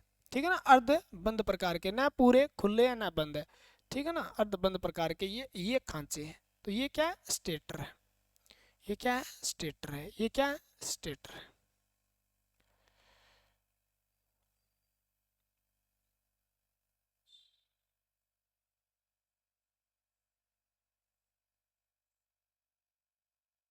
ठीक है ना, ये स्टेटर है। जब ये स्टेटर है, ठीक है, तो इसके अंदर आर्मेचर वाइंडिंग है। और ये बना किससे होता है? तो आप कहोगे जी सिलिकॉन है, स्टील से बना होता है। ये क्या बना? और ये कौन सा भाग है? स्थिर भाग है। घूमने वाला भाग कौन है? अंदर वाला। ये कौन सा भाग है? स्थिर। और इसमें कौन सी वाइंडिंग की गई है? आर्मेचर वाइंडिंग की है, जिससे हम ईएमएफ लेंगे, ईएमएफ लेंगे। ठीक है ना। ये अलग अलग प्रकार के रोटर है। रोटर दो प्रकार के हैं, सैलिएंट और सिलेंड्रिकल, तो वो तो आगे पढ़ेंगे हम। ठीक है ना। ये भी इसके अंदर क्या दिया हुआ है? देखो बाहर वाला भाग स्टेटर है, जो योक के अंदर कसा हुआ है, जिसके अंदर खांचे बनाए गए हैं, ये अर्धबंद प्रकार के खांचे। अगर खांचों के प्रकार से हम खुले खांचे वाला क्या है पढ़ सकते हैं, बंद खांचे वाला, अर्ध बंद कर वाला, लेकिन इतना इंपॉर्टेंट नहीं है। खुले बंद जो चीज़ इंपॉर्टेंट थी वो बता दी मैंने। वो इंपॉर्टेंट क्या थी भी? एयर गैप जो होता है खुले खांचे में ज़्यादा होता है, उसके कारण प्रतिष्ठम ज़्यादा हो जाता है, जिसके कारण फ्लक्स के अंदर रुकावट पैदा होती है। ठीक है। बंद खांचे जो होते हैं, एयर गैप जो होता है वो उसके अंदर मध्यम ना के बराबर होता है, तो इसके अंदर रिलक्टेंस बहुत कम होता है, जिसके कारण फ्लक्स में क्या नहीं होती? रुकावट पैदा नहीं होती। अर्धबंद प्रकार के खांचे होते हैं, उनमें मध्यम प्रकार का रिलक्टेंस होता है, जिसके कारण मध्यम प्रकार की फ्लक्स में रुकावट पैदा होती है। तो मध्यम प्रकार का एयर गैप होने के कारण, और एयर क्या है? फ्लक्स में रुकावट पैदा करने के कारण एयर जो होती है ना, हवा के अंदर रिलक्टेंस का गुण होता है। ठीक है। खांचे पर आर्मेचर वाइंडिंग की जाती है। आर्मेचर वाइंडिंग कहाँ की जाती है? खांचे पर। खांचे पर क्या किया जाता है? Armature winding. खांचे क्यों बनाए जाते हैं? आर्मेचर वाइंडिंग के लिए, जाके चालकों को अंदर डाला जा सके, उसमें कोयल डाली जा सके। ठीक है ना।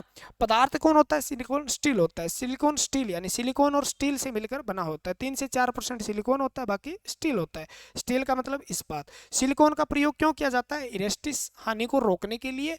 और लेमिनेटेड होता है, लेमिनेटेड और पतली पतली पत्तियों का प्रयोग इसलिए किया जाता है ताकि उसके अंदर एंडी करंट जो होता है, भंवरधारियां, पतली पत्तियों का प्रयोग क्यों किया जाता है? तो आपको लिख लेना है पत्तियों का प्रयोग क्यों किया जाता है। तो पत्तियों का प्रयोग, ठीक है, रंडेप्पा, ठीक है ना, पत्तियों का प्रयोग क्यों किया जाता है? तो पत्तियों का प्रयोग किया जाता है, पतली पतली पत्तियां एंटी करंट है, पढ़ेंगे आगे आप हानियां क्या होती है, एंटी करंट को कम करने के लिए किया जाता है। ठीक है ना, ये हो गई बात। अब हम पढ़ते हैं रोटर। ठीक है ना, रोटर। कितने घंटे की क्लास होगी? 1 घंटे की हुई है आज तो, छोटी लंबी क्लासें। Rotor rotor rotor rotor rotor. Rotor का मतलब रोटेशन करने वाला भाग, यानी अल्टरनेटर में घूमने वाला भाग। अल्टरनेटर के घूमने वाले भाग को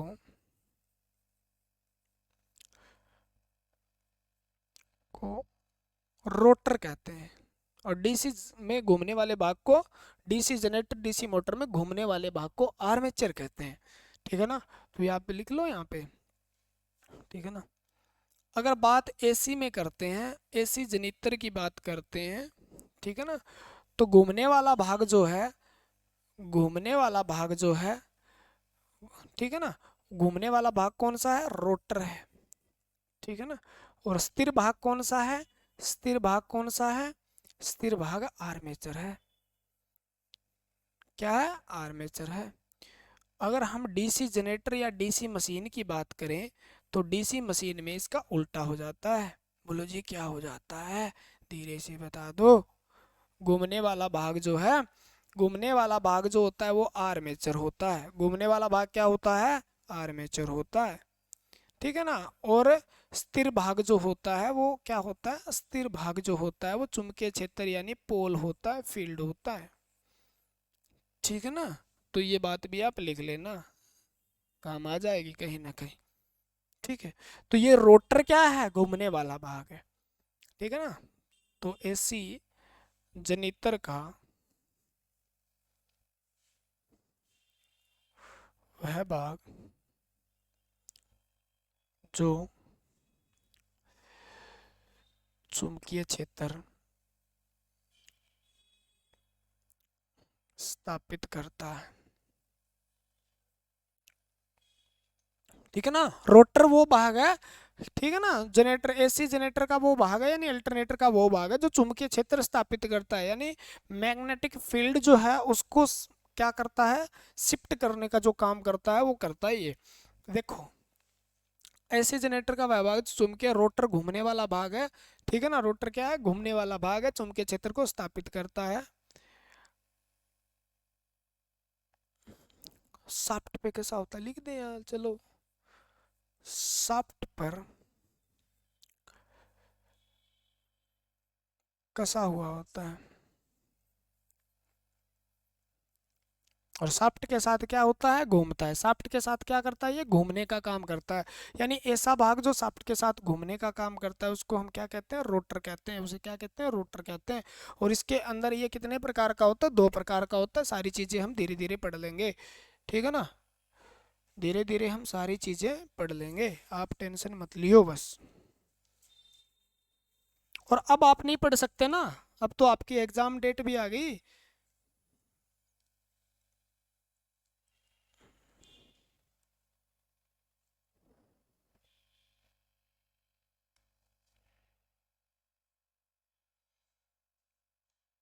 अब नहीं पढ़ सकते तो आप कभी नहीं पढ़ सकते। ठीक है ना, तो क्या होता है? देखो, इसमें क्या किया जाता है? चुंबकीय क्षेत्र स्थापित किया जाता है। बहुत सी चीजें लिखनी है भाई। पोल वाइंडिंग रोटर पर स्थापित होती है,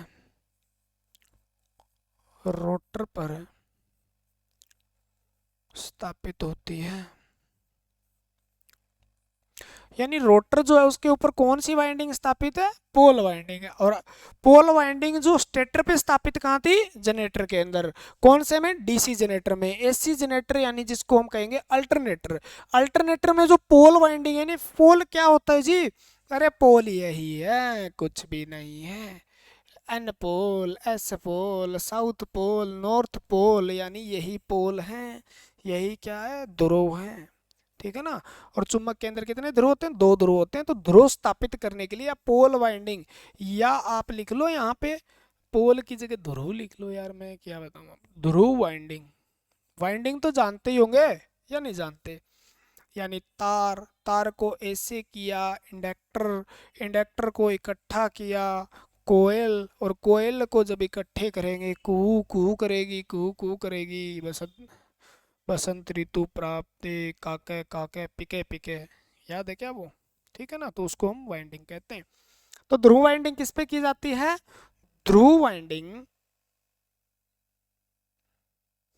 रोटर पर की जाती है। ध्रुव वाइंडिंग कहाँ की जाती है? रोटर पे, ठीक है ना। और ध्रुव वाइंडिंग जो होती है, ध्रुव वाइंडिंग जो होती है उसमें सप्लाई कौन सी होती है? डीसी सप्लाई होती है। मोस्ट इंपॉर्टेंट बात, यानी फील्ड वाइंडिंग। ध्रुव वाइंडिंग कह दो, इसको फील्ड वाइंडिंग कह दो, ठीक है ना। इसको क्या कह दो आप? फील्ड वाइंडिंग कह दो या पोल वाइंडिंग कह दो, एक ही बात है, ठीक है ना। ध्रुव वाइंडिंग पे कौन सी सप्लाई होती है? बार बार क्वेश्चन, डीसी सप्लाई। और डीसी सप्लाई किससे दी जाती है? डीसी सप्लाई दी जाती है शंट व कंपाउंड मोटर से। कंपाउंड है डीसी जनरेटर के द्वारा इसको सप्लाई। क्या जोड़ा जाता है बताइए आप? ठीक है, अल्टरनेटर के शाफ्ट पे रोटर को सप्लाई प्राप्त करवाने के लिए क्या लगाया जाता है? तो शंट या कंपाउंड जनरेटर लगाया जाता है। डीसी जनरेटर के प्रकार हैं ये, shunt series, compound, long shunt, short shunt, ठीक है ना, कॉम्युलेटिव, डिफरेंशियल आपने पढ़े हो तो ये है आपके डीसी सप्लाई। या इसको सप्लाई देनी है तो एसी सप्लाई को आप किस में बदल सकते हो? डीसी में। और किसके द्वारा दे सकते हो उसको? रेक्टिफायर का प्रयोग करके भी आप क्या दे सकते हो? इसको डीसी सप्लाई प्रयोग करवा सकते हो, ठीक है। ध्रुव वाइंडिंग जो होती है वो किससे जुड़ी होती है? स्लिप रिंग से जुड़ी होती है। किससे जुड़ी होती है? स्लिप रिंग से। स्लिप रिंग किससे जुड़ा होता है? तो ब्रुश से जुड़ा होता है, कार्बन ब्रुश से। और ब्रुश के माध्यम से ये कौन सी सप्लाई प्राप्त करती है? DC supply. देखो जी, आप कंफ्यूज मत हो ना बस, ठीक है ना। देखो मान लो रोटर पे ये स्लिप रिंग लगे हुए हैं, ठीक है ना। तो स्लिप रिंग, दो स्लिप रिंग लगे हुए, मान लो एक ये लगा हुआ है और एक ये लगा हुआ है, ठीक है। और ये रोटर है आपका। अब रोटर, मान लो ये रोटर है, ये रोटर है, ठीक है ना, ये रोटर है। तो रोटर के अंदर क्या की गई है? वाइंडिंग की गई है। रोटर में वाइंडिंग की गई है, पर रोटर तो घूम रहा है ना, इस पे सप्लाई कैसे दिए जाएंगे? तो सप्लाई देने के लिए हम क्या करेंगे? इस पे ब्रूस लगा देंगे, ठीक है ना। शंट मोटर से ला के सप्लाई, इसको इसके ऊपर क्या लगा देंगे? ब्रूस। और ये सप्लाई कहाँ जोड़ देंगे? ये सप्लाई इस रोटर के अंदर चली जाएगी, क्योंकि ये स्लिप रिंग घूमते रहेंगे साथ साथ में। तो स्लिप रिंग ब्रूस जुड़ा होता है और ब्रूस से डीसी सप्लाई कहाँ तक पहुंचाई जाती है? रोटर तक पहुंचाई जाती है। तो ये बात याद रखना, ठीक है ना। और याद रखना, फील्ड वाइंडिंग में डीसी सप्लाई होती है और डीसी सप्लाई के लिए शंट या कंपाउंड या डीसी जनरेटर का प्रयोग किया जाता है, जिसको हम किसके नाम से जानते हैं? एक्साइटर के नाम से जानते हैं, उत्तेजक के नाम से जानते हैं। तो उत्तेजक के रूप में किसका प्रयोग किया जाता है? ये पूछे। एक्साइटर के रूप में किसका प्रयोग किया जाता है? तो ध्रुव वाइंडिंग को एक्साइटेड करने के लिए किसका प्रयोग किया जाता है? तो आप कहोगे जी शंट या कंपाउंड जनरेटर का प्रयोग किया जाता है, ठीक है ना। हो जाएगा, आगे लिख लो।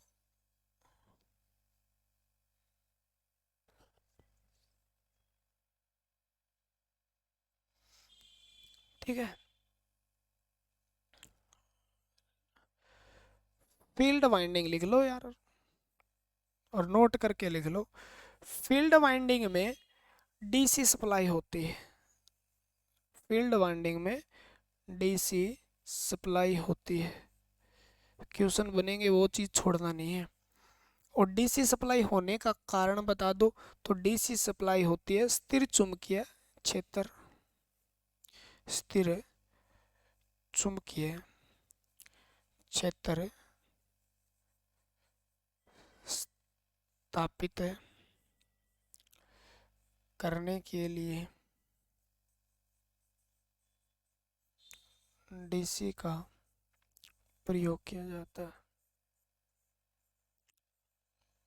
ठीक है ना। आर्मेचर में ऐसी होगी, लेकिन फील्ड में कौन सी सप्लाई है? यहाँ पे फील्ड वाइंडिंग को पोल वाइंडिंग भी कहते हैं, आप याद रखना, ठीक है ना। पोल वाइंडिंग, पोल वाइंडिंग भी कहते हैं, ठीक है ना। पोल वाइंडिंग या फील्ड वाइंडिंग, या फील्ड क्यों कहते हैं? क्षेत्र मतलब चुंबकीय क्षेत्र की वाइंडिंग, ठीक है ना। तो फील्ड वाइंडिंग, पोल वाइंडिंग, या आप इसको ध्रुव वाइंडिंग भी कहते हो, यानी ध्रुव कुंडलन भी कहते हो हिंदी में। ध्रुव कुंडलन एक ही बात है, ठीक है ना। बाकी एक बात याद रखो, फील्ड वाइंडिंग पोल वाइंडिंग तो अच्छा रहेगा आपके लिए। ठीक है, बोलो जी ठीक हो गया, ये तो काम हो गया, हो जाएगा। यानी रोटर वो भाग है, यानी घूमने वाला भाग है। तो रोटर पर क्या है, फील्ड वाइंडिंग है। फील्ड वाइंडिंग में क्या है, चुंबकीय क्षेत्र स्थापित है। चुंबकीय क्षेत्र क्या कर रहा है, रोटेट कर रहा है। रोटेट कर रहा है, रोटर में है। ठीक है ना, रोटेट कौन कर रहा है, रोटर कर रहा है। रोटेट में क्या, चुंबकीय क्षेत्र है। अल्टरनेटर में कौन घूम रहा है, चुंबकीय क्षेत्र, क्योंकि रोटेट करने वाला भाग रोटेटर। रोटेटर यानी रोटर, रोटर के ऊपर लगी है आर्म, क्या है, फील्ड वाइंडिंग। फील्ड वाइंडिंग में चुंबकीय क्षेत्र स्थापित हो रहा है, और चुंबकीय क्षेत्र स्थापित जो हो रहा है, तो चुंबकीय क्षेत्र क्या करता है, अल्टरनेटर में गति करता है। और स्टेटर पे क्या होता है, आर्मेचर। आर्मेचर क्या रहता है, स्थिर रहता है। क्या रहता है, आर्मेचर स्थिर रहता है। ठीक है ना। तो चुंबकीय क्षेत्र को गति करवाया जाता है, क्योंकि रोटर पे अगर चुंबकीय क्षेत्र होगा, उसको गति करवाने का मतलब क्या होता है जी, आप चालक गति करवा लेते। चालक गति करवाते तो हमें क्या करना पड़ता, रोटर को बहुत भारी बन जाता। रोटर के ऊपर इतनी ज़्यादा वाइंडिंग करते हैं, क्योंकि रोटर के ऊपर वाइंडिंग क्या करेंगे, चालकों की वाइंडिंग, आर्मेचर की वाइंडिंग करेंगे, तो इतना बड़ा हो जाएगा, इसको घुमाने के लिए यांत्रिक ऊर्जा ज़्यादा चाहिए। इसलिए हम क्या करते हैं, चुंबकीय क्षेत्र को घुमाते हैं। यहाँ पर चुंबकीय क्षेत्र को घुमाने के लिए यही कारण है भी, चुंबकीय क्षेत्र को जब घुमाएंगे तो ज़्यादा क्षमता होगी। ठीक है ना, क्या होगी, ज्यादा क्षमता उससे अल्टरनेटर की होगी, और वो ज्यादा ईएमएफ पैदा करेगा। क्या करेगा, ज्यादा ईएमएफ पैदा करेगा, और उसको कम यांत्रिक ऊर्जा की आवश्यकता होगी। समझ में आई बात क्या। ठीक है ना, इसलिए हम चुंबकीय क्षेत्र को घुमाते हैं। यानी चुंबकीय क्षेत्र घुमाने का मतलब रोटर को घुमाते हैं। रोटर घूमेगा तो चुंबकीय क्षेत्र अपने आप घूमेगा, चालक स्थिर होता है आर्मेचर में। ठीक है, समझ में आई बात। बाकी क्वेश्चन में कर लेंगे सारी बातें। दो प्रकार के होते हैं रोटर। रोटर कितने प्रकार के होते हैं, मुख्य रूप से दो प्रकार के, दोनों पढ़ लो आप। दो प्रकार के होते हैं रोटर। एक होता है सेलियंट, सेलियंट पोल रोटर। ठीक है ना, सेलियंट पोल रोटर। और सेलियंट को अगर हिंदी पढ़े, सेलियंट पोल, तो सेलियंट का मतलब होता है उभरा हुआ, पोल रोटर। एक तो ये रोटर हो गया आपका, इसको उभरा हुआ या नॉन वो बोल देते हैं, सिलेंड्रिकल। ठीक है ना, ये हो गया आपका सिलेंड्री कल पोल रोटर, यानी बेलनाकार पोल रोटर।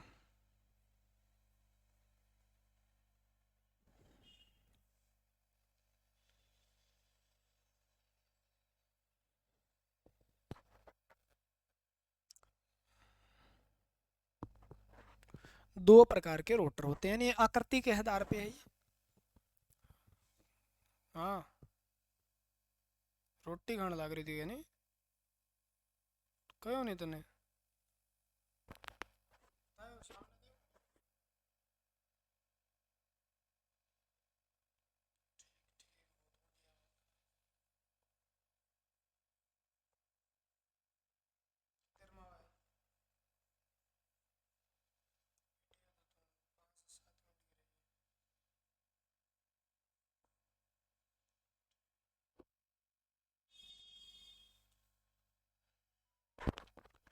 क्लियर है, बोलो ठीक है, क्लियर तो है जी।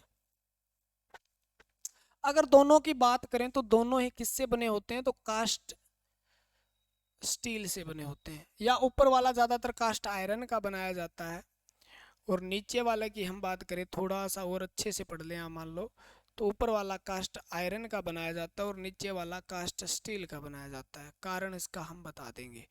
ठीक है ना, क्या बनाया जाता है, कास्ट स्टील का बनाया जाता है। सेलियंट का मतलब होता है, जैसे बनाए आप, जैसे लिख लो सेलियंट, सेलियंट पोल टाइप रोटर। यानी सेलियंट का मतलब होता है उभरा हुआ, लिख लेना आप, उभरा हुआ। ठीक है ना, उभरा हुआ याद रह जाएगा। उभरा हुआ कैसे जी, ये बहुत खतरनाक वाला या करते का होता है भाई। देखो इस प्रकार की आपको बता देंगे आपको।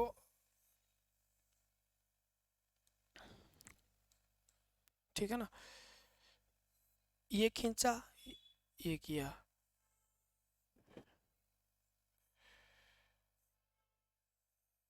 ये देखो, ये इस प्रकार किया करतेगा रोटर। ठीक है, इसके ऊपर आपने मान लो करंट दे दी इधर से, करंट की दिशा ये, यानी इधर से घुसेगी, यानी ये होगी इनवर्ड, ये होगी इनवर्ड। क्रॉस लगा दें क्या, बोलो जी क्रॉस लगा दो, आप लगाओगे, आप कौन रोकना थोड़ी रहोगे। ये हो गई वाइंडिंग। ठीक है, इधर से करंट क्या बाहर आ गई, यानी ये पॉजिटिव है ये नेगेटिव है। आपको पता है ये पॉजिटिव नेगेटिव के बारे में, तो या वो भी बताना पड़ेगा। यानी करंट इधर से तो जा रही है अंदर, यानी ये है इनवर्ड, क्या है इनवर्ड, तो क्रॉस लगा दो। और इधर से निकल रही है बाहर, यानी ये है आउटवर्ड। ठीक है, तो ये बन गया एन पोल और ये बन गया एस पोल। ठीक है ना, तो ये है रोटर है ये, ऐसा नहीं है। अब एक इधर और स्थापित कर दो, इस प्रकार का रोटर हो गया आपका। तो इस प्रकार का रोटर यानी उभरा हुआ, उभरा हुआ, उभरा हुआ, उभरा हुआ, सैलिएंट का मतलब उभरा हुआ रोटर है ये। तो इस प्रकार का रोटर होता है ये। ठीक है ना, तो ये रोटर जो होता है ना, ये रोटर मतलब ज्यादा ऐसे व्यास जो होता है ना, इनका व्यास तो ज्यादा हो जाता है, लेकिन लंबाई जो होती है ना, एक्सियल लंबाई यानी शाफ्ट लंबी नहीं होती। इसलिए इसको छोटी मोटर जो होती है ना उसके अंदर डाला जाता है, छोटी मोटर।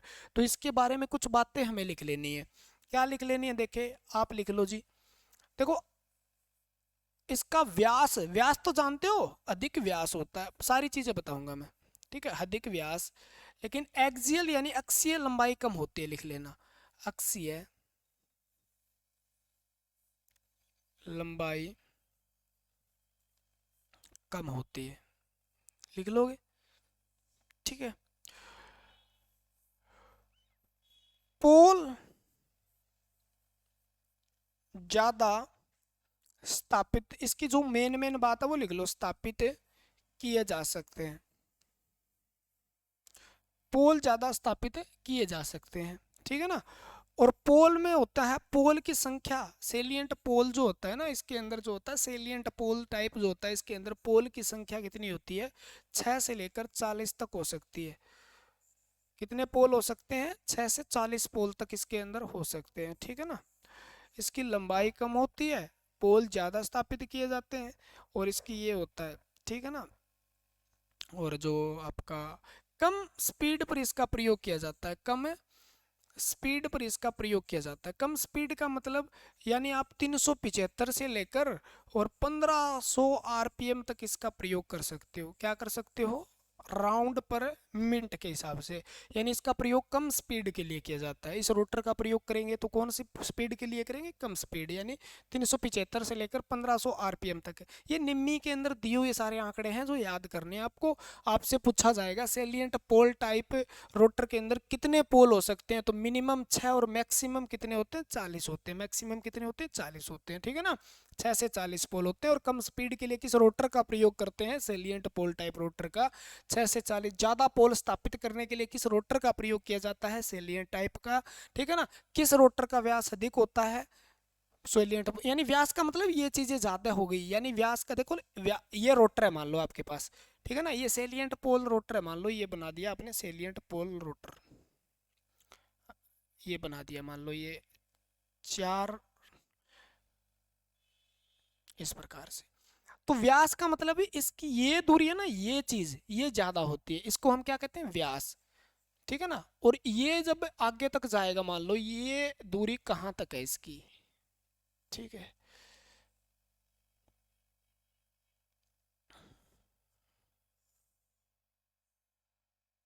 ठीक है ना, लंबाई एक्सियल लंबाई है, अभी ये लंबा कम होता है। ठीक है ना, इस प्रकार से चौड़ा जाता होता है, चौड़ा ज्यादा होता है, मतलब एक आरी की तरह ये खतरनाक वाली है ना। तो इसलिए इसका कम लंबाई होती है, कम स्पीड होती है इसकी। ठीक है ना, एक लिख लो डैम्पर वाइंडिंग जो होता है, एक लिखेंगे इसको डैम्पर, लिख लेना आप बस। डैम्पर, कुछ चीजें हम यहाँ समझा नहीं पाएंगे आपको। डैम्पर वाइंडिंग के लिए, डैम्पर वाइंडिंग के लिए खांचे बने होते हैं, इसलिए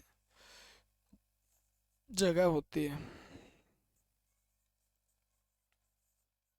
ठीक है ना, यहाँ पर क्या होता है, इसके अंदर जगह बनी होती है डैम्पर वाइंडिंग के लिए। ठीक है ना, इस प्रकार से आप देखोगे तो डैम्पर वाइंडिंग के लिए। ठीक है, और डैम्पर वाइंडिंग क्यों की जाती है बताऊंगा मैं। और शोर ज्यादा करता है, ये शोर ज्यादा करता है, ठीक है ना, शोर ज्यादा करता है। और दूसरा बात, शोर के साथ साथ आप ये बात भी लिख लो, शोर ज्यादा करता है। एयर गैप असमान होता है, एयर गैप तो जानते हो, वायु अंतराल असमान व ज्यादा होता है। अब हवा तो ज्यादा आएगी, असमान होता है, ठीक है। और इसका मुख्य प्रयोग है, सबसे इम्पोर्टेंट क्वेश्चन है, उपयोग कहाँ किया जाता है? हाइड्रो पावर प्लांट में इसका प्रयोग किया जाता है, पावर प्लांट में, ठीक है। हाइड्रो पावर प्लांट जो होता है, हाइड्रो यानी जहां पर जल, जल ऊर्जा से अंतर कहते हैं, हिंदी में इसको लिख लो, अरे लिख दूं क्या? हाइड्रो का मतलब जल, और पावर का मतलब ऊर्जा, प्लांट का मतलब संयंत्र, जहां पर पानी गिराकर बांध, बड़े बड़े बांध बनाकर उसमें पानी गिराया जाता है, पानी से टरबाइन को घुमाया जाता है, टरबाइन से फिर अल्टरनेटर का रोटर घूमता है, रोटर घूमने से आर्मेचर के अंदर एसी सप्लाई उत्पन्न होती है, एसी सप्लाई से जहां पैदा की जाती है पानी के द्वारा, माध्यम पानी होता है, पानी से जहाँ टरबाइन घुमाए जाते हैं उसको हाइड्रो पावर प्लांट कहते हैं। उस जगह को हम क्या कहेंगे? Hydro power plant. यानी जल ऊर्जा से अंतर, जल से क्या किया हमने? जल से यांत्रिक ऊर्जा प्राप्त की और हमें उसने किस में बदल दी? अल्टरनेटर के द्वारा किस में बदल दी हमने? एसी में बदल दी। तो जहां हाइड्रो जल से गिराते हैं और वहां पर जो अल्टरनेटर लगाया जाता है उसके अंदर किस प्रकार का पोल होता है? तो साइलेंट पोल टाइप रोटर उसके अंदर होता है, ठीक है ना। तो हाइड्रो पावर प्लांट के अंदर, क्लियर। शोर ये ज्यादा करता है, डैम्पर के लिए जगह होती है, पोल इसके अंदर मोस्ट इंपोर्टेंट क्वेश्चन है, पोल कितने होते हैं? 6 से 40 पोल तक इसमें हो सकते हैं, पोल स्थापित ज्यादा किए जा सकते हैं। दूसरी वाइंडिंग है आपकी, बोलो जी कौन सी? देखो लिखो, सिलेंड्रिकल को हम बेलनाकार लिख देते हैं, बेलनाकार लिख लो आप, ठीक है ना। पोल प्रकार रोटर, ठीक है ना। बेलनाकार प्रकार रोटर का मतलब हो गया, जैसे ये लो बेलन सा बना दिया अपन ने, है ना, क्या बना दिया? बेलन बना दिया, लो बेलन बना दिया अपन ने, ये बना दिया बेलन, ठीक है ना। और ये बना दिया रोटर, दोनों दिखा दूंगा मैं आपको। ये हो गया बेलनाकार, ठीक है, ये बेलनाकार हो गया। तो बेलनाकार है तो बेलन की लंबाई ज्यादा होती है, व्यास क्या होता है? कम होता है। व्यास क्या होता है? ये बेलन की तरह, ये चकड़े की तरह है, चकड़ा तो जानते हो जिस पे रोटी बेली जाती है, यानी उसकी क्या होती है? बेलन चकड़ा होता है, उसकी क्या होती है? व्यास ज्यादा होता है और लंबाई क्या होती है? कम होती है। बेलन जो है वो बेलनाकार है, बेलन की लंबाई ज्यादा होती है, व्यास से कम होता है, ठीक है ना। तो इसकी लंबाई ज्यादा होती है, लंबाई क्या होती है? ज्यादा होती है, लंबाई ज्यादा, एक्सियल लंबाई यानी एक्सियल अक्षीय लंबाई ज्यादा होती है, ऐसे लंबाई ज्यादा हो, ऐसे व्यास क्या होता है? कम होता है। डायमीटर क्या होता है? व्यास कम होता है, व्यास कम होता है, ठीक है ना। अंतर ही तो लिखने हैं इसके यार। दूसरा इसका, कम कम पोल स्थापित किए जाते हैं।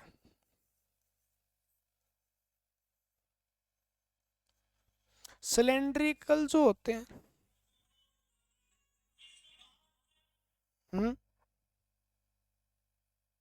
खुला ही पड़ा है भाई, मैंने तो नहीं बंद किया, खुल गया। कम पोल स्थापित, यानी पोल की संख्या कितनी हो सकती है? वाह जी वाह, बहुत ही मोस्ट इंपॉर्टेंट बात है। पोल की संख्या जो होती है इसमें 2 से लेकर 4 तक होती है, कितनी होती है? 2 से 4, वहाँ 40 तक है, यहाँ पे 2 से लेकर 4 तक पोल की संख्या हो सकती है। डैम्पर वाइंडिंग करने के लिए इसकी स्पीड मोस्ट इंपॉर्टेंट है, वो किस स्पीड के लिए इसका प्रयोग किया जाता है? तो 1500 से लेकर 3000 आरपीएम तक इसका क्या किया जाता है? प्रयोग किया जाता है। आरपीएम तक किसका क्या किया जाता है? प्रयोग। यानी बेलनाकार पोल प्रकार का रोटर है, इसका प्रयोग ज्यादा स्पीड के लिए किया जाता है, इसमें कम पोल होते हैं, कम पोल स्थापित हो सकते हैं, व्यास ज्यादा होता है, व्यास क्या होता है? कम होता है, लंबाई क्या होती है? ज्यादा होती है, लंबाई ज्यादा होती है। सिलेंड्रिकल यानी सिलेंडर बेलनाकार का होता है ये, ठीक है ना, ये इस प्रकार का होता है,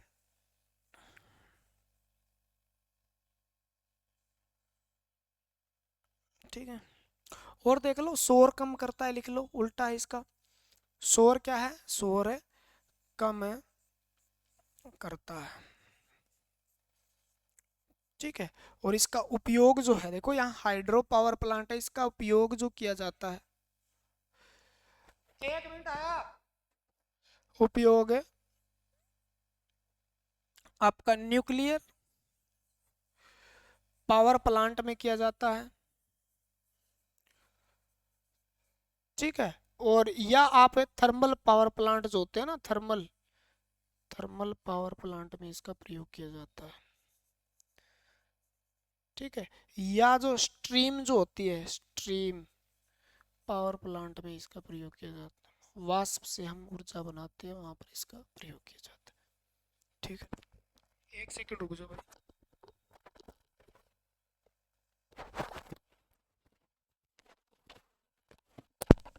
आप देखो इस चीज को आया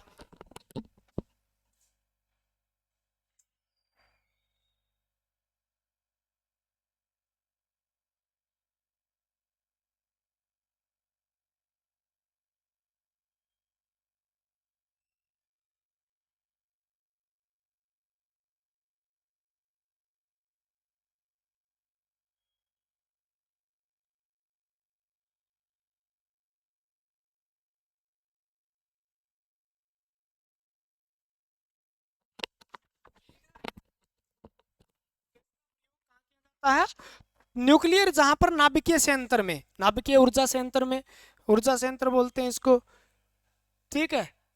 थर्मल यानी तब जहां पर तापीय, थर्मल को क्या बोलते हैं, तापीय लिख लेना, इसको लिख लेना स्ट्रीम यानी वाष्प ऊर्जा संयंत्र लिख लेना, ठीक है ना, वाष्प ऊर्जा संयंत्र लिख लेना, बस लिख लोगे क्या?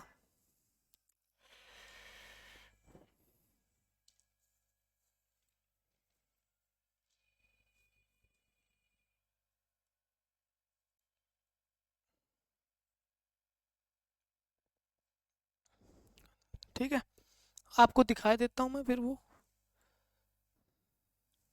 ये रे, दोबारा इसी को ओपन कर लेते हैं, आप दिमाग में चित्र भी घुसना चाहिए।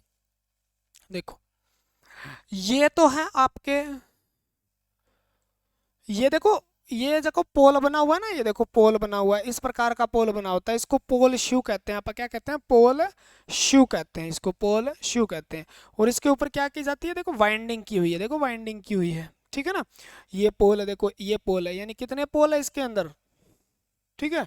तो ये सैलिएंट पोल होता है, ये क्या होता है, सैलिएंट पोल होता है। उधर देखो मैंने ये बनाया है, देखो सिलेंड्रिकल, इसके अंदर क्या है, देखो एक ये एक ये एक ये एक ये, ठीक है। तो यानी ये देखो इसके अंदर ये वाइंडिंग यहाँ पर की गई है, ठीक है। तो ये पोल होता है, क्लियर है, ये वाइंडिंग है और ये पोल होता है, यानी ये सिलेंड्रिकल प्रकार का है, ये तो सिलेंड्रिकल प्रकार का रोटर, रोटर तो अंदर वाला घूमने वाला भाग है ना, ठीक है ना। और ये किस प्रकार का है, ये प्रकार का है। अब ये जो एयर गैप इसके अंदर क्या होता है, बहुत ज्यादा एयर गैप है, एयर गैप ज्यादा एयर काटेगा, एयर काटेगा, इसके कारण क्या होगा, बहुत ज्यादा ये शोर करेगा, ठीक है ना। इसके अंदर एयर गैप कम है, हवा को कम काटेगा, हवा को कम काटेगा तो कम शोर करेगा, ठीक है ना। इसका व्यास जो होता है, व्यास क्या होता है इसका, ज्यादा होता है, इसका व्यास ज्यादा होता है, लंबाई क्या होती है, कम होती है। इसका व्यास कम होता है, लंबाई ज्यादा होती है, ठीक है ना। इसके अंदर आप 6 से 40 पोल स्थापित कर सकते हो, ये सैलिएंट है। और इसके अंदर आप क्या कर सकते हो, 2 से 4 पोल तक इसमें स्थापित कर सकते हो, ठीक है। ये आवाज ज्यादा करेगा, बहुत ज्यादा फड़फड़ फड़फड़ फड़फड़ करेगा, जनरेटर हिलने लग जाएगा, यानी ज्यादा स्पीड के लिए प्रयोग नहीं किया जाता। 375 से 1500 आरपीएम तक, और इसका प्रयोग किया जाता है 1500 से लेकर 3000 तक, यानी जहां पर इसका प्रयोग बंद हो जाता है उस स्पीड से ये शुरू होता है, और 3000 तक स्पीड तक इसका प्रयोग किया जाता है। ये कम क्षमता के लिए वो यह है, ठीक है ना, वो उसके लिए स्पीड के हिसाब से। बाकी चीजें हमने पढ़ ली, बाकी सारे ये सिलेंड्रिकल है, ये वो हो जाएगा। एक चीज और पढ़ लो बस, ठीक है, आज इतना ही पढ़ लो, स्लिप रिंग लिख लो, स्लिप रिंग। सबसे मोस्ट इम्पोर्टेंट बात है इसकी, ये बने किससे होते हैं, तो ये फास्फोरस ब्रॉन्ज के बने होते हैं, किसके बने होते हैं, फास्फोरस ब्रॉन्ज के बने होते हैं। और फास्फोरस ब्रॉन्ज के क्यों बनाए जाते हैं, क्योंकि इसका ताप गुणांक, टेम्परेचर कोफिशिएंट कम होता है, पूछ लिया जाता है कई बार, ताप गुणांक कम होता है, ठीक है ना। और कम क्षमता वाली मोटर है तो वहां पर ये कॉपर के भी बने होते हैं, कॉपर, हार्ड कॉपर के भी बने होते हैं, ठीक है ना। अगर फास्फोरस ब्रोंज न मिले तो कॉपर लगा देना। ताप गुणांक क्या होता है, कम होने के कारण इसके बनाए जाते हैं। स्लिप रिंग जो होते हैं वो डीसी सप्लाई, ठीक है ना, याद रखना, डीसी सप्लाई को ब्रश से प्राप्त करके, ब्रश से प्राप्त करके, ठीक है, बताऊंगा आपको, प्राप्त करके रोटर की, ठीक है ना, एक अलग प्रकार का स्लिप रिंग है वो। यहाँ पर जिस मेन जो स्लिप रिंग है ना उसकी बात कर रहा हूँ मैं। ब्रश से प्राप्त करके रोटर की फील्ड वाइंडिंग तक, वाइंडिंग तक पहुंचाता है, ठीक है ना। देखो आपने डीसी सप्लाई दी, ठीक है ना, और आपने डीसी पॉजिटिव नेगेटिव, पॉजिटिव जाएगा इस प्रकार से। यहाँ आपने क्या लगाए, ब्रूस लगाए मान लो, ठीक है ना, ब्रूस लगाए। सप्लाई कौन सी है, पॉजिटिव नेगेटिव जहाँ लिखा है तो इसका मतलब फेज न्यूट्रल लिखा है तो एसी सप्लाई है, पॉजिटिव नेगेटिव लिखा है तो डीसी सप्लाई है, याद रखना, ठीक है ना। और ये इस प्रकार से यहाँ से क्या जुड़े होंगे, ये स्लिप रिंग जुड़े होंगे, क्या जुड़े होंगे, दो स्लिप रिंग जुड़े होंगे, ठीक है। और दो स्लिप रिंग ये कनेक्ट किससे होंगे, तो आगे जाके ये कनेक्ट होंगे, क्योंकि ये स्लिप रिंग किससे जुड़े हैं, रोटर से जुड़े होंगे इस प्रकार से। तो शाफ्ट पे कैसे हुए, ये मान लो शाफ्ट है, इसके ऊपर दो स्लिप रिंग जुड़े हुए, ठीक है। और ये आपका क्या है, रोटर है। तो रोटर के अंदर क्या है, तो रोटर ये सप्लाई आगे रोटर तक पहुंचाएंगे, पॉजिटिव और नेगेटिव। मान लो इधर से ये पॉजिटिव है और इधर क्या है, नेगेटिव, तो यहाँ तो सप्लाई जा रही है, अंदर आ रही है, ठीक है, इस प्रकार से इस रोटर में। तो ये क्या है, रोटर। और रोटर के अंदर क्या की गई है, रोटर के ऊपर आपकी फील्ड वाइंडिंग है। तो फील्ड वाइंडिंग जो है उसको डीसी सप्लाई, क्योंकि वो एक्साइटर का काम कौन करेंगे, शंट जनरेटर कंपाउंड करेंगे, वो डीसी सप्लाई दे देंगे। लेकिन डीसी सप्लाई को ये ब्रूस जो है, ये क्या है, ब्रूस है, ठीक है ना। और ब्रूस किसके बने होते हैं, ये कार्बन के बने होते हैं। किससे बने होते हैं, कार्बन के। मोस्ट ऑफ क्या बने होते हैं, कार्बन के। उच्च मशीनें उनमें कॉपर के भी बनाए जाते हैं, ठीक है। ये इससे टच होंगे, ये क्या है, तो ये है आपकी स्लिप रिंग, क्या है, स्लिप रिंग, ठीक है। क्या है, स्लिप रिंग। ये स्लिप रिंग क्या करेगी, डीसी सप्लाई को रोटर की फील्ड वाइंडिंग तक पहुंचाने का काम करेगी, क्योंकि ये इसके साथ घूमता रहेगा और ये क्या करेंगे, दोनों टच होते रहेंगे। कौन टच होते रहेंगे, ब्रूस इसके टच होते रहेंगे, डीसी सप्लाई इधर जाती रहेगी। तो डीसी सप्लाई को रोटर की फील्ड वाइंडिंग तक पहुंचाने के लिए हमें स्लिप रिंग की आवश्यकता पड़ती है। किसकी, स्लिप रिंग की, क्योंकि ये घूमने वाला भाग है रोटर।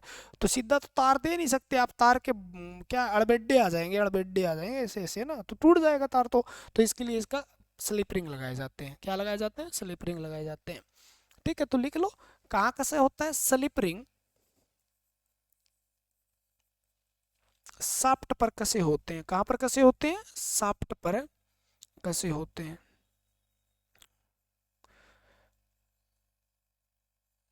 ठीक है। फास्फोरस ब्रॉन्ज के बने होते हैं। और मुख्यतः दो स्प्लिरिंग की आवश्यकता पड़ती है,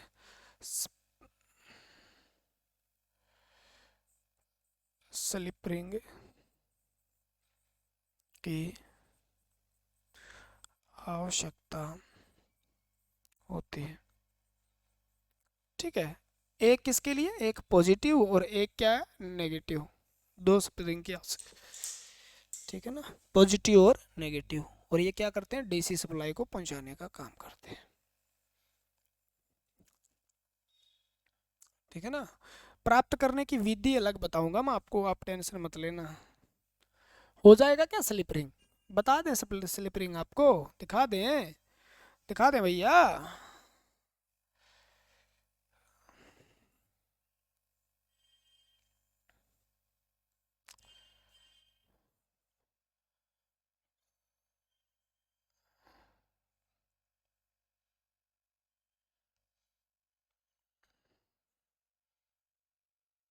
डीसी मोटर चल रहा था बहुत जबरदस्त तरीके से यार, बीच में रख दिया ना।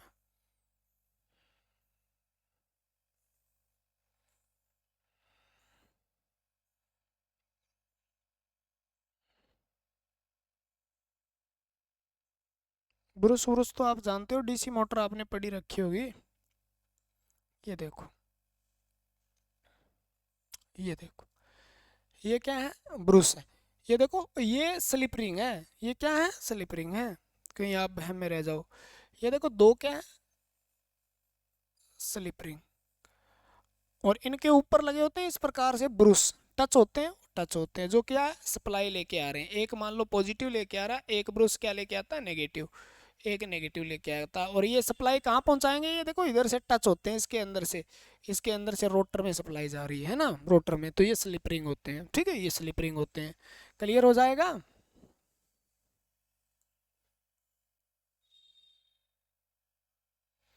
ठीक है, ये स्लिप रिंग होते हैं जो इस प्रकार से काम करते हैं। हो जाएगा, कोई दिक्कत कोई परेशानी नहीं है ना। रोटर पे कैसे होते हैं, ये होते हैं।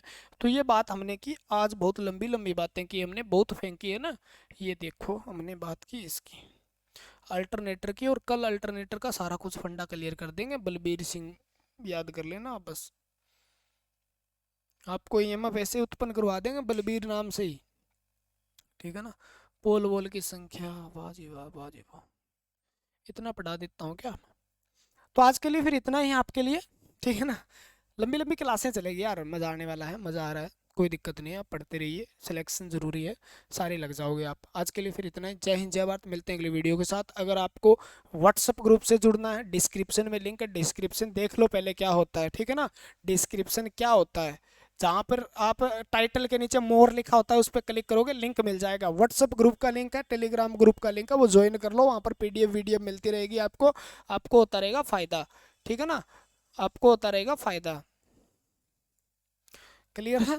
और सारी चीज़ें वहाँ पर एक एक चीज़ आपको प्रोवाइड करवाई जाती है। तो आज के लिए इतना ही। जय हिंद जय भारत, मिलते हैं अगली वीडियो के साथ। भगवान आपका भला करे, सभी को प्यारी सी एक नौकरी दे दे।